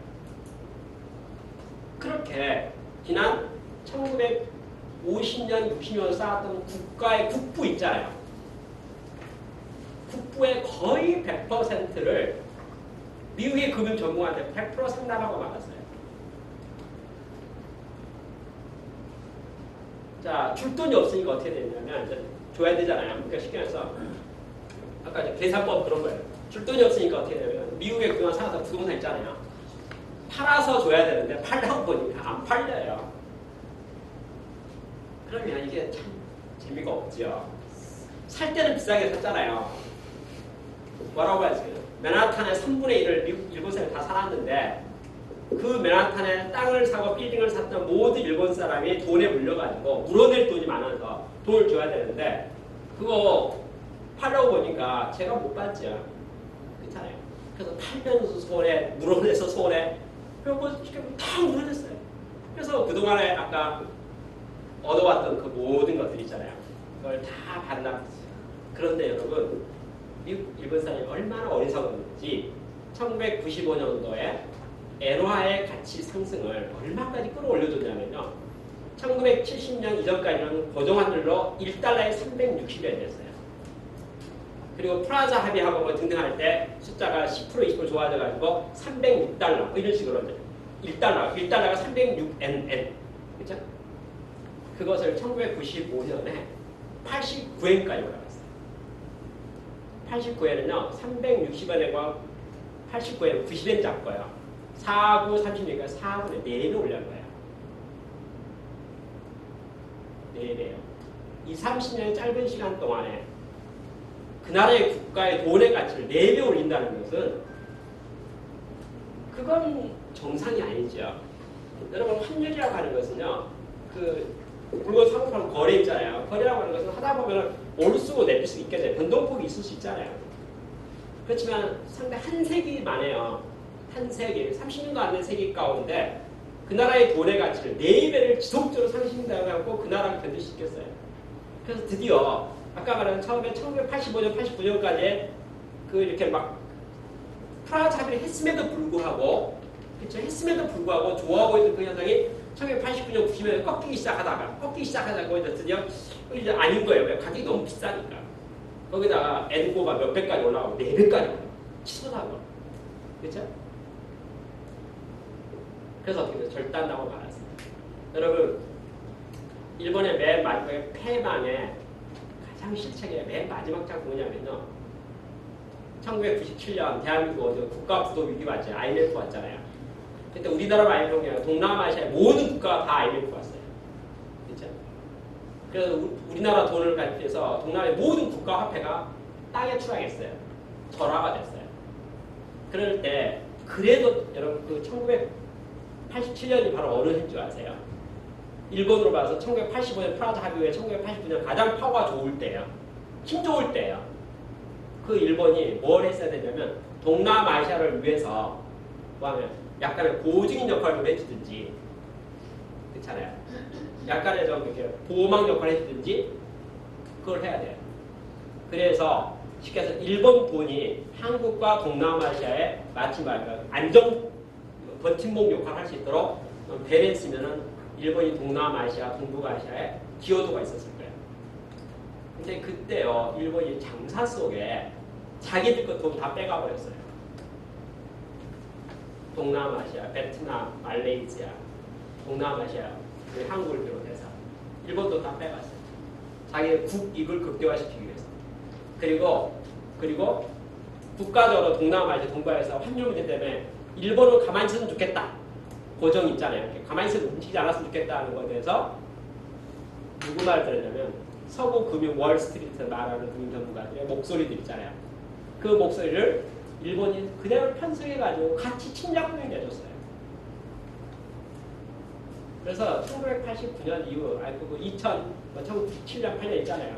IMF 때 우리 한국도 절단 나버리고, 그렇죠? 동남아시아, 동북아시아 다 절단 나버리는 그 속에서 일본은 우리의 우방이 아니고 금융에 있어서 뭐예요?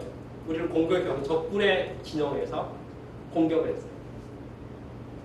자, 여러분 1997년 IMF가 끝나고 오늘까지는 10년 동안에 드디어 일본이 스스로의 국가에 있어서 금융에 대한 위기들 있잖아요. 금융에 대한 것, 또 엔고에 대한 것들, 또 경제가 드디어 뭔가 약간 10% 20%가 그런 충분히 이익을 많이 낼 수 있어요. 4배 올라버린 상황에서 이익을 못 내는 거예요. 그렇죠? 드디어 이익이 안 날 때까지 밀려가 버린 거예요. 무역이 흑자가 없어질 때까지 밀려간 거예요. 그래서 장기 침체에 들어가서 오늘까지 회복을 못하고 있어요. 그때 큰 손실이 너무나 커가지고요. 여러분 어떤 사람이 사업을 하면서요. 사업하면 적자 올 수도 있어요. 또 신규 사업하다면 신규 사업에서 우리가 이렇게 좀 패착할 수도 있어요. 그렇죠? 근데 그게 이렇게 좀 일어설 수 있는 재기할 만한 정도로 좀 리스크 매니지먼트를 할 필요가 있는 거죠. 근데 제가 보기에 1990년에 일본은 너무나 자신만만했어요. 그러니까 2차 세계대전 할 때 자기들이 대일본 제국에 대한 환상이 있잖아요. 그래서 아주 전 세계에서 아무도 두려워하지 않았어요. 근데 사실 미국이라는 나라가 전 세계의 패권 국가로서 미국이라는 저력이 있잖아요. 근데 미국이 아까 생산성에서 적고 원가에 지고 품질이 지고 다 적긴 했지만 금융공학에 있어서는 미국의 장점이 있었거든요. 근데 그 금융공학이라고 말하는 그 분야의 미국의 장점을 일본은 가볍게 생각했어요. 그래서 우리나라에 있어서요. 2008년 서브프라임 있고 나서 미국 어려워지고 우리나라 하면서 우리나라도 환율 예측이 잘못되고 크게 엄청나게 고생하는 회사들 많죠. 키코라고 해가지고요. 키코, 환율도. 우리나라 원화가 계속 올라갈 거로 알았다가 그래서 그것에 조금이라도 한차 이익을 보려고 생각해서 딱 했는데 또 계약 조건이 뭐고 몇배 물어주기로 하는 계약, 키코 계약. 그것 때문에 우리나라 뭐 아주 우량한 많은 좋은 기업들도 키코 때문에. 그러니까 키코에 대한 손실이라는 금액이 숫자로서 어마어마하게 큰 금액을 손실받는데 이게 참 표가 안 나는 거예요. 겉으로 보기에는 생산 똑같이 하고 판매 똑같이 하고 무역 똑같이 하는데 회사만 망하는 거예요. 그렇죠? 그 키코로 해서 우리나라 어느 기업이 절단나는 그 현상이 그렇죠? 아까 말한 1990년부터 95년까지 일본 땅에 있어서 일본 국가 전체가 부동산과 주가는 폭락해버리고 버블은 꺼져버리고 그렇죠? 그 꺼진 성에서 자산이나 모든 걸 다 해갖고 드디어 뭡니까? 일본이 가지고 있는 모든 돈이 금융의 키코에 우리 저와는 쉬운 말로 키코에 다 걸려가지고 있는 돈 다 물어내버렸어요. 일본은 지금 경제적으로 매우 약해지고 말았습니다. 겉으로는 강하지만 내실이 없어졌어요. 어떤 내실이 없어졌냐면 쉽게 제가 여러분 매우 쉬운 설명을 해볼 테니까 이해를 해보세요. 여러분이 강남에 부동산이 계속 올라간다고 예측이 돼가지고요. 현재 시가가 3억인데 4억 5억 들여가지고 그걸 샀어요. 그런데 현재 시가가 3억인데 4억 5억 될 거로 생각해가지고 샀는데 내 돈이 많지 않아. 내 돈 5천만 원밖에 없어요. 그래서 빚을 냈어요. 그래서 2억 5천 빚을 내가지고 뭐 3억을 만들어가지고 오를 거니까 샀는데 뭐가 잘못돼가지고 폭락했어요. 폭락해가지고 가격이 떨어졌어요. 그래서 얼마까지 떨어졌냐? 극단적으로 말해볼게요. 3억짜리가 1,000만 원이 돼버렸어요. 예를 들어서. 그 2억 9천, 그래서 1,000만 원을, 그렇죠? 그러니까 은행에서 뭐라고 하냐면 빚 갚으라고 그래요. 원금 상환하고. 그렇죠? 그러면 내 돈이 얼마인 거 관계없이 이미 3억짜리가 1,000만 원 돼버리고 2억이 떨어진 거 있잖아요. 팔아봐야 빚 다 못 갚지요.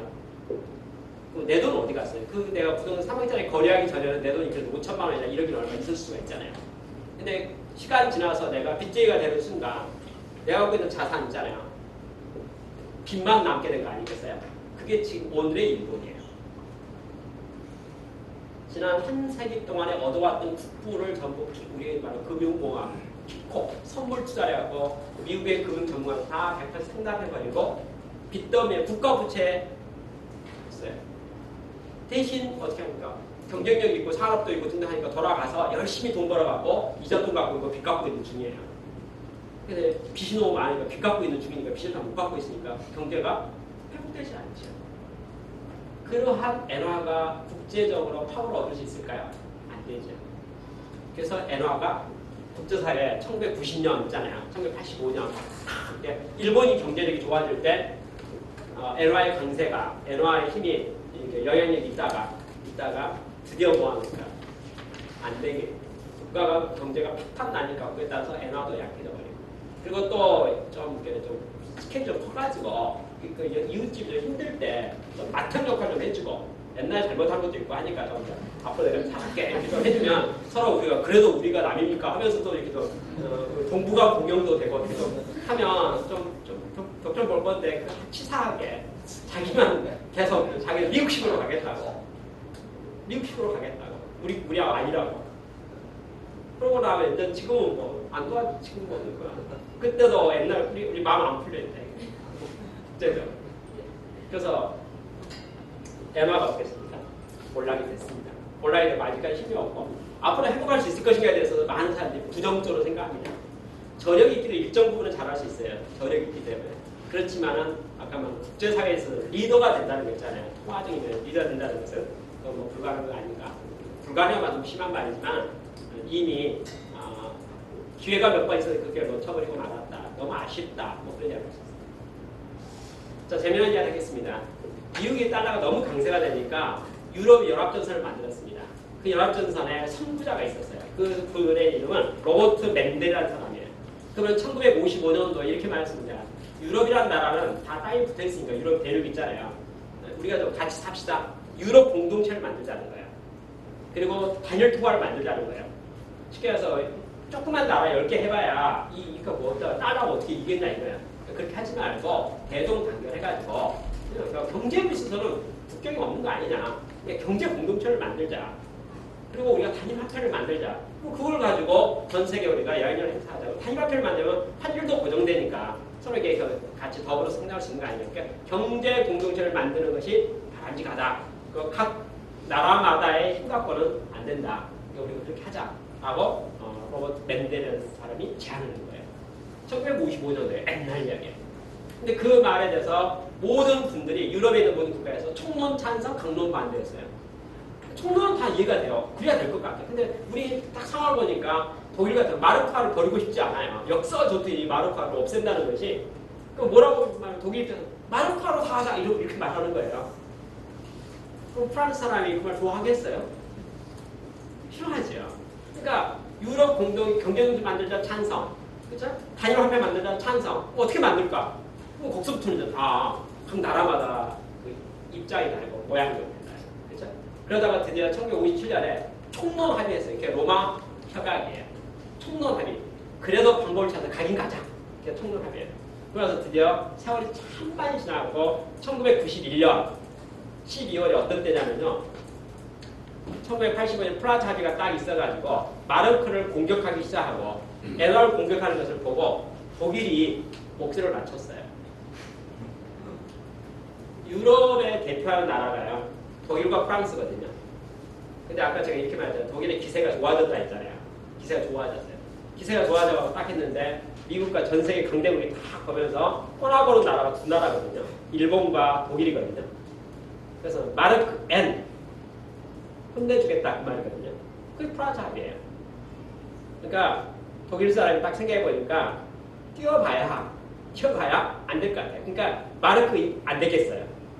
마르크 강세 결국 이게 가면 독일의 국익에 도움이 안 될 것 같아요. 그래서 우리는 유럽 공동에 숨어버리는 게 낫겠다. 그렇게 해서 전격적으로 독일이 마르크화의 목소리 올렸던 것을 싹 낮췄어요. 그러니까 목소리 싸우던 사람들이 한쪽의 목소리를 딱 낮추고 양보 한번 물러선 거죠. 그게 드디어 합의가 이루어진 거예요. 그래서 1991년 12월 달에 마스트리히트 조약이라고 해가지고 EU 12개 국가가 경제공동체의 창설을 결정을 했어요. 그리고 1997년부터 1999년 사이에 유로화라고 하는 단일통화를 발행하자 하는 의사결정을 했어요. 그때부터 발행 중이었어요. 그래서 드디어 1999년 1월 1일 날 유로화가 탄생했어요. 그건 이제 드디어 유럽 통화죠. 유럽의 단일 통화.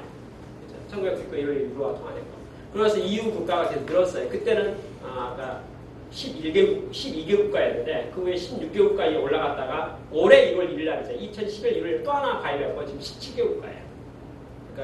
그러니까 실제로 지금 유로화는 유럽의 대표 화폐로서 유럽을 잡고 있어요. 유로화를 주재하고 있는 유럽의 대륙에서는 동유럽 쪽 있잖아요. 동유럽 쪽에 대해서 이 유로화가 기본 통화가 되도록 하는 것에 대해서 계속 희망하고 있어요. 그래서 그런 식으로 계속 이렇게 12개국, 13개국, 작년 말에 16개국, 올해 2011년 17국까지 올라가서 쫙 이렇게 유로화가 기세 좋게, 그렇죠? 또 마르크화는 그 속에 다 숨어버리고, 마르크화는 없어졌어요. 그렇죠? 유로화라는 이름으로 다시 유럽 공동체가 다시 그 유럽의 화폐를 갖고 딱 했는데, 여러분 달러가 서브프라임에서 힘을 못 쓰기 때문에 유로화가 힘을 쓸 타이밍이 딱 됐거든요. 됐는데 지금 아주 2011년에 유로화는 딜레마에 빠졌습니다. 그 딜레마가 뭐냐면 기회가 왔는데 그 말이에요. 기회가 왔어요. 파운드화는 힘이 약하고 달러화는 어떻게 됐습니까? 지금 힘을 못 쓰고 있고 약세고, 그렇죠? 엔화는 사라져버렸고, 그렇죠? 그러니까 전 세계 대표성 있는 유로화가 전 세계에 큰 영향을 행사해가지고 동진, 그렇죠? 동유럽을 점령하고 쫙 하고 유럽 조금 쫙 올려고 딱 하고 있는 이 사이에 뭐냐면요. 중국이랄지 미국이랄지 일본이랄지 독일이랄지 모든 영국이랄지 모든 나라가 뭐냐면 오너십이 있어요. 국가 정부가 결정하면 어떻게 합니까? 따르게 돼요. 근데 EU는 경제 공동체인데 이 연방제예요. 그러니까 한 지붕 17집이에요. 한 지붕 세자가족 뭐 이런 거 있잖아요. 그죠? 한 지붕 17가족이니까 손가락이마다 아픈 게 다 달라요. 그래서 지금 어떻게 되냐? 더 잘 가고 싶은데 17개국 중에서 지금 현재 포르투갈이랄지 이탈리아랄지 특히 그리스. 이게 참 제가 독일 사람이라고 생각해요. 제가 독일 사람으로서 그리스를 말하는데 이 사람들이 돈은 안 벌고 근면성실 아니고 돈만 쓰고 있어요. 그래서 유로화의 가치를 떨어뜨리고 있어요. 좀 부지런히 열심히 해가지고 국가 이익을 좀 내가지고 유로화의 기회를 잡혔는데 걔들이 왜 이렇게 일하는지 모르겠어요. 그래서 유럽의 EU 공동체에서 그리스가 보니까 일 좀 해라. 일 좀 해라. 그렇게 해요. 근데 그리스는 마음대로 생각이 있어요. 우리는 우리 식으로 살란다 이러는 거예요. 그러니 이게 목소리가 하나가 안 돼요. 그래서 앞으로 가야 되겠는데 지금 동진해야 되겠는데 그럼 저 나가요? 이러는 거예요. 그렇잖아요. 아니 이게 수를 늘리려고 하는데 남에게 EU에 가입된 국가는 17개국입니다. 이렇게 말하고 이제 곧 올해 2011년 말에는 19개국과 20개국을 돌파할 예정입니다. 이렇게 말해야 되는데 한 개, 두 개, 세 개가 빠져야 돼요. 어떻게 해야 돼요? 이렇게 묻고 있으니 이게 자중질환이 있어요. 그래서 유로화가 지금 언건추춤하고 있어요. 그렇지만 언건추춤하지만 파워는 있어요. 파워는 있다는 것은 유럽 대륙 있잖아요. 유럽 대륙을 대표하고 있는 통화는 유로화고 유로화는 그런 대로 기본적인 안정성을 가지고 있어요. 달러는 기본적으로 약간 불안정성을 가지고 있고 너무 많이 풀어버렸기 때문에 일본의 엔화도 약간 좀 리스크가 아까 말한 경제가 너무 약해져 버렸기 때문에 곤란하다 그렇게 돼요. 화폐전쟁이라는 책을 쓴 저자는 이 책을 저자했잖아요. 화폐전쟁 책의 저자는 한국 대한민국 하면 중국의 KBS 방송국이에요. 중국의 KBS 방송국은 중국을 대표하는 거죠. 중국의 입장을 대표해요. 그렇죠? 그들은 뭐합니까? 다음 시대는 우리가 아닐까요? 다음 시대 우리가 아닐까요? 그럼 왜 우리인지에 대해서 제가 논증해 보겠습니다. 해서 설명하기 시작해요. 위안화에 대한 이야기예요. 1953년도에요. 우리나라 대한민국은 1965년 1차 경제개발을 시작을 했어요. 우리나라는. 근데 그보다 빨리 중국은 1953년에 1차 경제개발을 시작했어요. 근데 하면서 중국은 현재 내수가 너무 약하기 때문에 개방을 해가지고는 국제사회하고 분명히 갈등이 많다고 생각해가지고 폐쇄전쟁을 썼어요.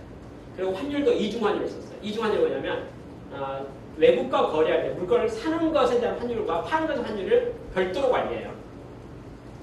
원래는 이게 같이 관리해야 되는 거죠. 이론상으로는 그래야 되잖아요. 사는 가격은 사는 가격대로 계산한 거예요. 파는 건 파는 것도 계산해요. 국제거래에서. 이중환율, 이게 두 가지 환율을 적용해가지고 그러다 보니까 이중환율이라는 차이가 있으면 차이만큼은 뭐가 존재하겠어요? 암달러가 존재할 수 있어요. 그래서 사실 중국의 경제는요, 1953년부터 시작했고 언제까지냐면 1994년까지 그때 공식적으로는 2.4618대 1달러라고 써져 있는데 불구하고 그것은 그냥 페이퍼상의 이야기고 실질적으로 1994년 개방적이 되기 전까지 중국은 암달러상의 극성을 부렸어요. 1994년까지 중국의 경제는 넉넉하지 못했어요. 개방도 안 되고 모든 면에서.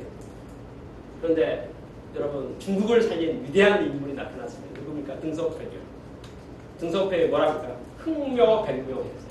흑묘백묘가 뭐냐면 중국은 가난을 벗어나야 되고 사회주의든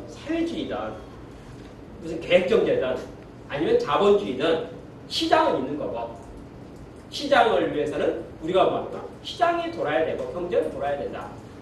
그래서 공산주의 이론에서 말하는 모든 것과 자본주의 이런 거, 화폐에 대한 모든 금융 정책, 환율에 대한 모든 정책이 사회주의나 자본주의와 꼭 관계없다.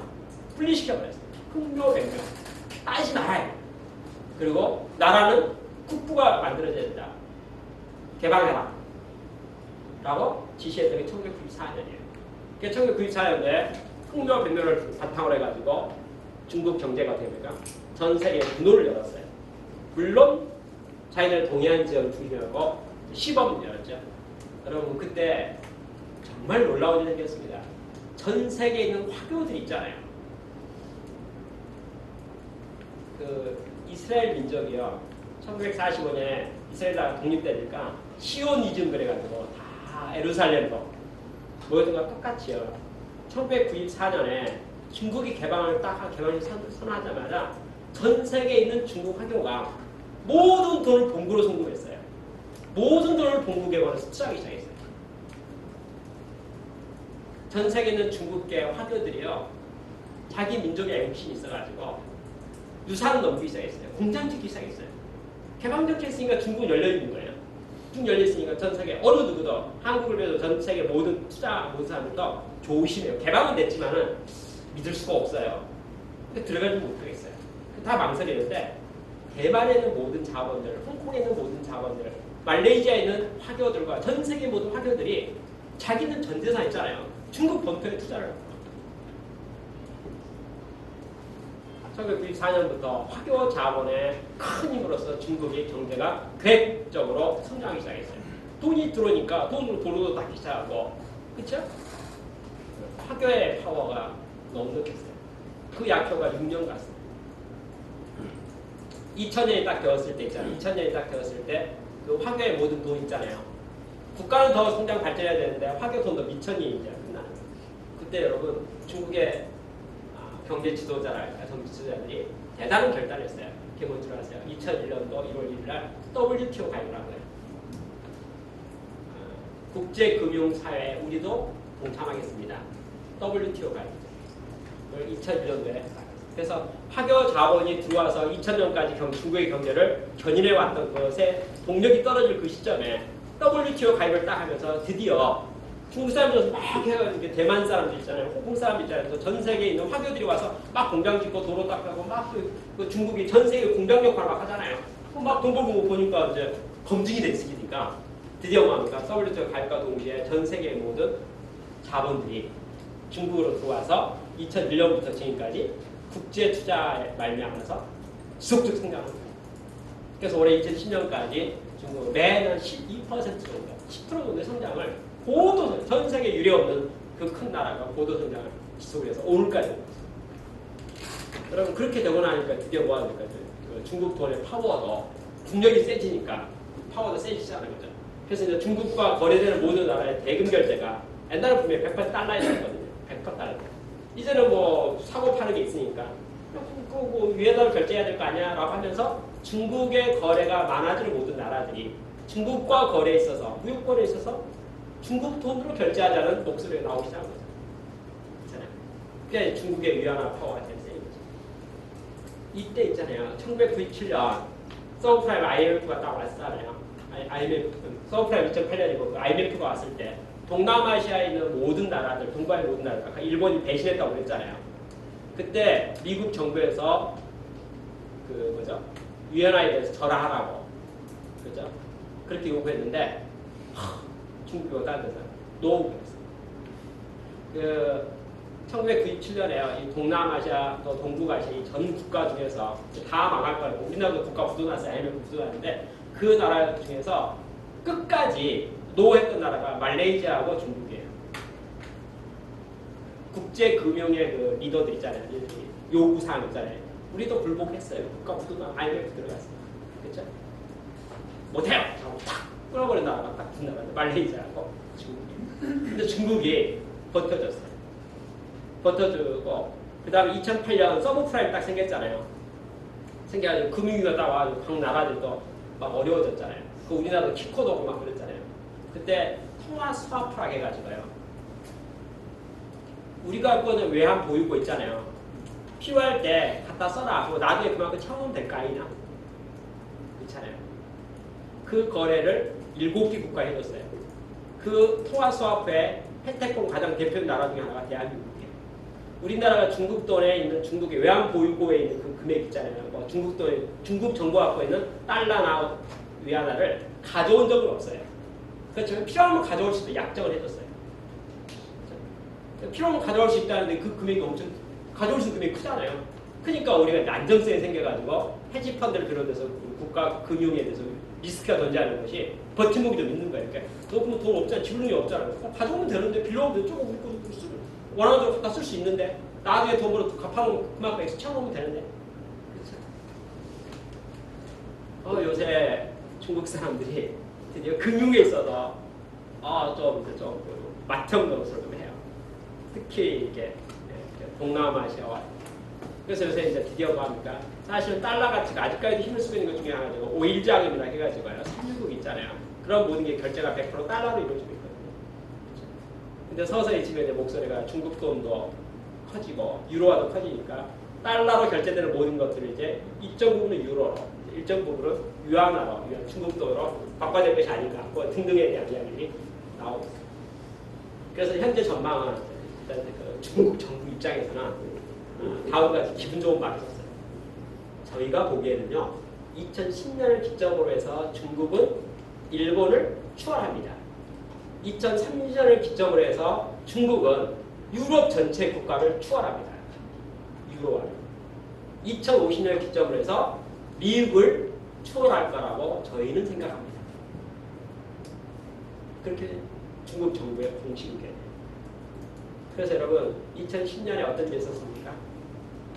중국의 어선에 배가 일본 영해를 침범했어요. 그렇죠? 그래서 일본 정부에서 국가 영역을 침범하게 납포했어요. 야, 왜 너는 나를 들어와서 붙잡아갔어요. 그런데 중국 정부에서 뭐라 했냐면 그 중국에 뭐 반도체 같은 거 만들면 히토류가 필요하다는데 우리도 필요한 게 많은데 그거 꼭 줘야 될지 모르겠어요. 앞으로도 좀 생각해 봐야 되겠어요. 히토류 수출을 금지시켰어요. 근데 전자제품을 만드는 데서 히토류는 없으면 안 되거든요. 괜찮아요. 그래서 뭐라 합니까? 일본이 아무 소리 못하고 그냥 석방 다 시켜줄 거예요. 그냥 다 거의 보내주고 그냥. 그렇죠? 이미 2010년을 기점으로 해서 일본은 중국과 경쟁이 아닙니다. 그래서 뭐 합니까? 노라고 말할 수 있는 중국. 그렇죠? 그러니까 이 경제 역사에 있어서 1688년 영국이 전 세계 사람을 딱 모아놓고 항해법을 선전포고 딱 하면서 그때 뭐 노라고 말할 수 있는 정부, 대형제, 해가 지지 않는 나라 이렇게 선포했는데 다 할 말 없었습니다. 그런 시대가 있었고 그 다음에 1944년 미국의 선언 달러를 전 세계 무역의 통화로 한다라는 결정에 대해서 어느 누구도 이의를 제기하지 못했었어요. 일본이 잘 가다가 좀 지혜롭지 못해가지고 미국을 중심으로 한 그 나라의 견제 있잖아요. 견제를 넘어서지 못하고 약간 오버패스라는 바람에 국가 정책 실패라고 아쉽다고 생각합니다. 그래서 지금 일본의 국부가 힘들어져 버립니다. 유럽은 일단 극복을 해서 유로라는 거 다혈체제로 가고 있는데 유로가 연방체제다 보니까 그렇죠? 다른 통화는 한 나라잖아요. 하나인데 그 유로는 국제 연합의 연방이다 보니까 목소리가 약간 색깔이 좀 달라요. 그래서 서로가 주장이 달라가지고 이렇게 좀 힘있게 나가는 데 있어서 좀 브레이크가 되는 걸리고 그래서 그냥 존재는 하고 있고 또 헤어미도 있어요. 그렇죠? 있지만은 뭐 그렇게 큰 힘을 잘 못하고 이렇게. 근데 거기에 비해서 유한화는 지금까지 큰 세력을 얻고 있고 현재도 얻고 있고 앞으로도 계속 될 거라고 생각합니다. 그래서 중국이 은근히 기대하는 것은 한마디로 딱 말하면 뭡니까? 2050년이 되면 달러를 제끼고 유한화가 전 세계의 기축통화가 될 거라고 저희는 생각합니다. 이렇게 말하는데 여러분 제가 느끼는 불안감을 한 가지 말한다면 시점이 가면 갈수록 그죠? 뭐가 성립된다는 말이냐면 그동안 제가 오늘 주제적으로 했던 말이 한 가지 있잖아요. 노라고 말할 수 있는 그죠? 일본, 노라고 말할 수 있는 미국, 노라고 말할 수 있는 영국이랑 똑같이 노라고 말할 수 있는 중국의 목소리가 강화돼가고 있는 게 현재 모습이라는 거예요.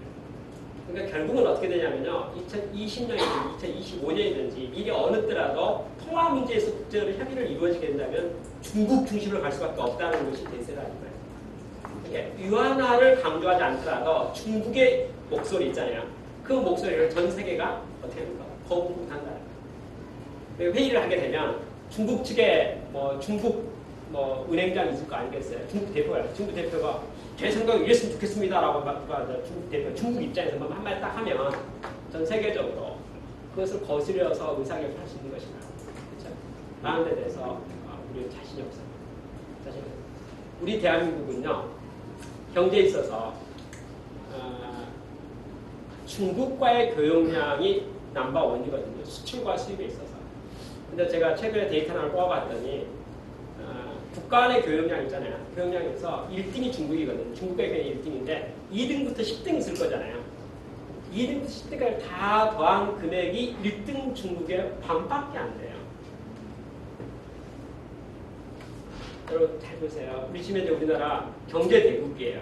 전 세계 석차가 숫자에 따라서 8등도 나오고 9등도 나오고 14등도 11등도 나오는데 우리나라의 대외 무역에 있어서 수출과 수입에 있어서 중국의 의존율이 1등인데 제일 1등인데 2등부터 10등까지 다 더한 것이 1등의 하프밖에 되지 않는다는 말은 우리 대한민국 경제가요 중국의 목소리에 자유롭지 못해요. 그러시죠? 그리고 우리 통화 스와프 그래가지고 우리가 중국 위안화 있잖아요. 위안화 때문에 우리는 걱정 없다 이렇게 말하지만 사실 그 말을 거꾸로 말하면 중국이 우리에게 뭘 요구하면 우리가 거부권이 없다는 말하고 똑같을 수가 있어요. 이미 한국 경제는 중국 경제로 편입돼 가고 있는 거죠. 과거 우리나라 경제는 절대적으로 미국에 종속돼 있었어요. 그래서 심지어는 어떤 사람이 이렇게 말해요. 대한민국의 경제는 지금 미국의 50 몇 번째 주다 그래서 이렇게. 그렇죠? 그렇게 말해도 그 말은 모든 면에서 그래 보였어요. 현실적으로 모든 지금 의사결정에 보는 것은 미국에 종속돼 있었기 때문에 경제가 독립되지 못했기 때문에. 근데 그 정책이 서서히 미국 힘이 약해지면서 또 우리나라의 반미 감정도 있고 등등해서 미국으로부터 경제가 독립되는 것 같아요. 또 미국도 우리를 잘 통제 못해요. 이제는 우리 그만큼 파워도 많이 좋아져서 힘이 좋아졌어요. 근데 우리가 모르는 사이에 우리 한국 경제의 모든 것이 중국의 유한화, 중국의 경제 속으로 서서히 우리도 모르는 사이에 급속도로 편입돼 가고 있는 것이라는 것을 우리가 잘 봤으면 좋겠습니다. 우리나라는 결론적으로 이런 생각이 들어요. 지금 전 세계에 영향을 미치게 통화는 사실은 4-5개밖에 없어요. 전 세계 영향력인 통화는. 1번이 달러예요. 미국이죠. 그렇죠? 2등이 중국이에요. G2라고 그래요. 그리고 3등이 어디입니까? 유로예요. 4등이 아직은 파워가 있어서 N이에요. 1번이거든요. 근데 유로를 뺀 세 나라가 세계 1, 2, 4등 있잖아요. 사실 우리나라 바로 옆에 있어요. 그렇죠? 근데 우리나라 군용도 사실은 세계 석차가 10등 정도 돼요. 8등도 되고 9등도 10등 되고 10등 되는데 우리가 캐스팅 보드예요. 우리 주변에요. 일본은 일본대로 권토 중대를 힘쓰고 있고요. 중국은 중대로 미래를 패권으로 생각하고 있고요. 미국은 안 지려고 해요. 안 뺏기려고 해요. 그렇죠? 그래서 미국은 우리의 도움이 필요해요. 중국은 우리를 확실하게 잡아야지 안심돼요. 그렇죠? 일본은 한국의 도움 받지 않고서 중국과 미국을 상대로 이길 방법이 자력으로는 불가능해요. 그래서 우리는 캐스팅보드를 가고 있어요. 그래서 우리는 두 가지를 필수로 해야 돼요. 첫 번째, 우리 국력을 키워야 돼요. 자립력을 키워야 돼요. 자립력이라는 것은 그래서 중국으로부터 노라고 말할 수 있는 한국 있잖아요. 그러니까 우리가 다른 나라를 지배하겠다 그런 말을 하는 건 아니에요. 경제도 독립해야 될 거 아니냐 이 측면에서 우리 국력이라는 게 있잖아요. 국부라는 게 있잖아요. 국가 자본력이라는 게 있잖아요. 우리가 우리 몸을 스스로 지킬 수 있는 그렇죠? 우리가 김치국 마시는 정신을 갖고는 제2의 일본이 될 수가 있어요. 김치국 마시는 정신을. 우리는 내실 경영을 해야 되고 또 실질적으로 부가가치에 대해서 땅 투기나 주식의 투자보다는 부가가치 있잖아요. 그러니까 쉽게 해서 가치 창출에 관계된 쪽으로 산업재적으로 실질적으로 비즈니스와 부가가치를 키워가는 쪽으로 있잖아요. 자산을 키워 무형자산과 유형자산을 키워가는 쪽으로 순자산이 느는 쪽으로 우리의 모든 핵심 역량이 집중돼야 된다고 저는 생각합니다.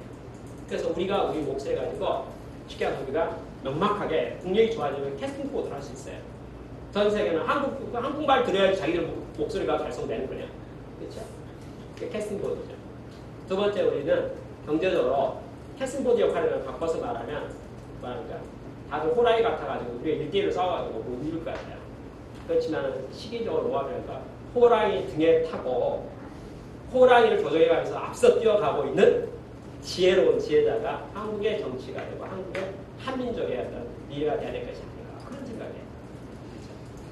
이번 우리 반색 있잖아요. 지금 그 상하로 올 때 권토중열을 꿈꾸고 있는 일본도 저력이 있어요. 그렇죠? 사실 일본이 금융 때문에 이제 완전히 혼났는데 저희 반성 많이 하고 있죠.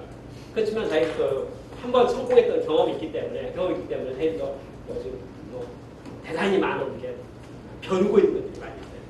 중국은 미래의 리더로서 이렇게 당당하게 나서고 있는 것이 있어요. 미국은 절대 안 뺏기려고 하는 입장에서 그런 모든 것들이 우리 금융에 있어서 질서예요. 화폐전쟁의 책은 미국, 일본 모든 거 다 떠나서 앞으로 중국 세상이 올 거니까 각자 잘 생각하셔서 입장 정리하세요. 잘 생각하면서 줄 서셔야 돼요. 라고 이렇게 중국 정부에서. 거의 똑같은 이야기 하나 드린다면요.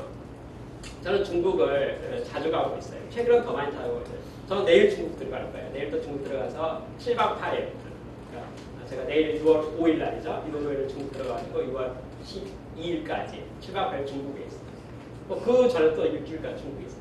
중국 뭐 북방도 남방도 저 밑에도 가고 여러 곳 중국을 많이 가고 있는데 옛날에 벌써 오래된 이야기네요. 옛날에 한국의 주중대사가요. 한국의 주중대사가 중국에 도착해서부터 중국을 돌아다니기 시작하면 중국은 한국으로 더 기술이나 배울 게 많고 그때 개발고 특구 그래가지고 혜택을 많이 줬기 때문에 이 대우를 잘 받았어요. 어디를 가더라도 그 지역의 중국 공산당 최고의 간부들이 와서 영접하고 식사도 같이 하고 물어도 하고 대화도 하고 같이 만나주려고 그러고 또 부탁하고 그게 있었던 과거 이야기예요. 최근에 한국의 주중대사가 상해 와서 간담회를 했는데 중국 공산당 간부 한 명도 코빼기도 안 보여가지고 한국의 주중대사가 중국 땅을 돌아다니고 있는데 관심도 없어요. 어디 가는지도 참지도 않아요. 따라오지도 않아요. 만나? 바쁘대요. 여러분 한국 사람으로서 중국에 있는 사람의 가장 대표성 있는 대표자가 주중대사예요. 주중대사가 중국 땅에서 대접을 못 받는다는 말은 한국의 모든 사람이 저를 비롯해서 저도 뭐 내일 뵙기도 중국 가지만 그러면서 제대로 대우받기가 쉽지가 않다는 것을 말해요. 그걸 뭐라 합니까? 벌써 시대가 많이 바뀌어요. 급속하게 바뀌고 있어요. 그게 현실의 모습입니다. 그렇죠? 그런 국력의 변화라는 것과 화폐에 대한 변화라는 것과 유한에 대한 위세라고 하는 거 있잖아요. 저는 요즘에 최근에서는 노라고 말하는 중국 있잖아요. 그걸 피부로 많이 느끼고 있어요. 많은 분야에서 그런 것들이 개최돼요. 거기에 대해서 우리가 잘 생각하는 것이 필요할 것 같다. 이 책에서 화폐전쟁 책에서 한마디 딱 했어요. 시대는 그 시대에 적합한 화폐를 만들어냅니다. 그렇게 말했어요. 그러니까 대영제국 시대 파운드화가 그렇죠. 1차 세계대전이 끝나가면서 달러가 그렇죠. 그리고 유럽을 또 뭐 새로 경제 정치제도를 만들면서 유로화가 그렇죠. 그래서 이제 서서히 뭔가 중국의 시대가 오고 있습니다. 그리고 유한화가 미래의 대표성을 가질 겁니다. 라고 말하는 것을 보게 되면서 우리가 물질, 특히 화폐, 돈이라고 하는 것이잖아요. 돈이라고 하는 것이 절대로 경제력과 국력과 무관할 수는 없는 것 같다. 무관할 수 없는 거기에 우리가 해야겠다. 저는 우리 모두가 사명감을 가지고 힘을 빌렸으면 좋겠다. 무용과 이용의 모든 면에서 순자산이 급증하고 순자산이 급증하고 우리 목소리가 제갑을 할 수 있도록 제 목소리를 할 수 있고 제대로 지킬 수 있도록 그러니까 이렇게 말하는 거예요. 경제에 있어서의 독립전쟁에 대해서 우리가 다들 사명감을 가지고 도전할 필요가 있는 것이 아니라 하는 생각을 화폐전쟁에 대한 느낌 책을 읽고 소개하면서 그런 말씀을 드리고 있습니다. 감사합니다. 이상으로.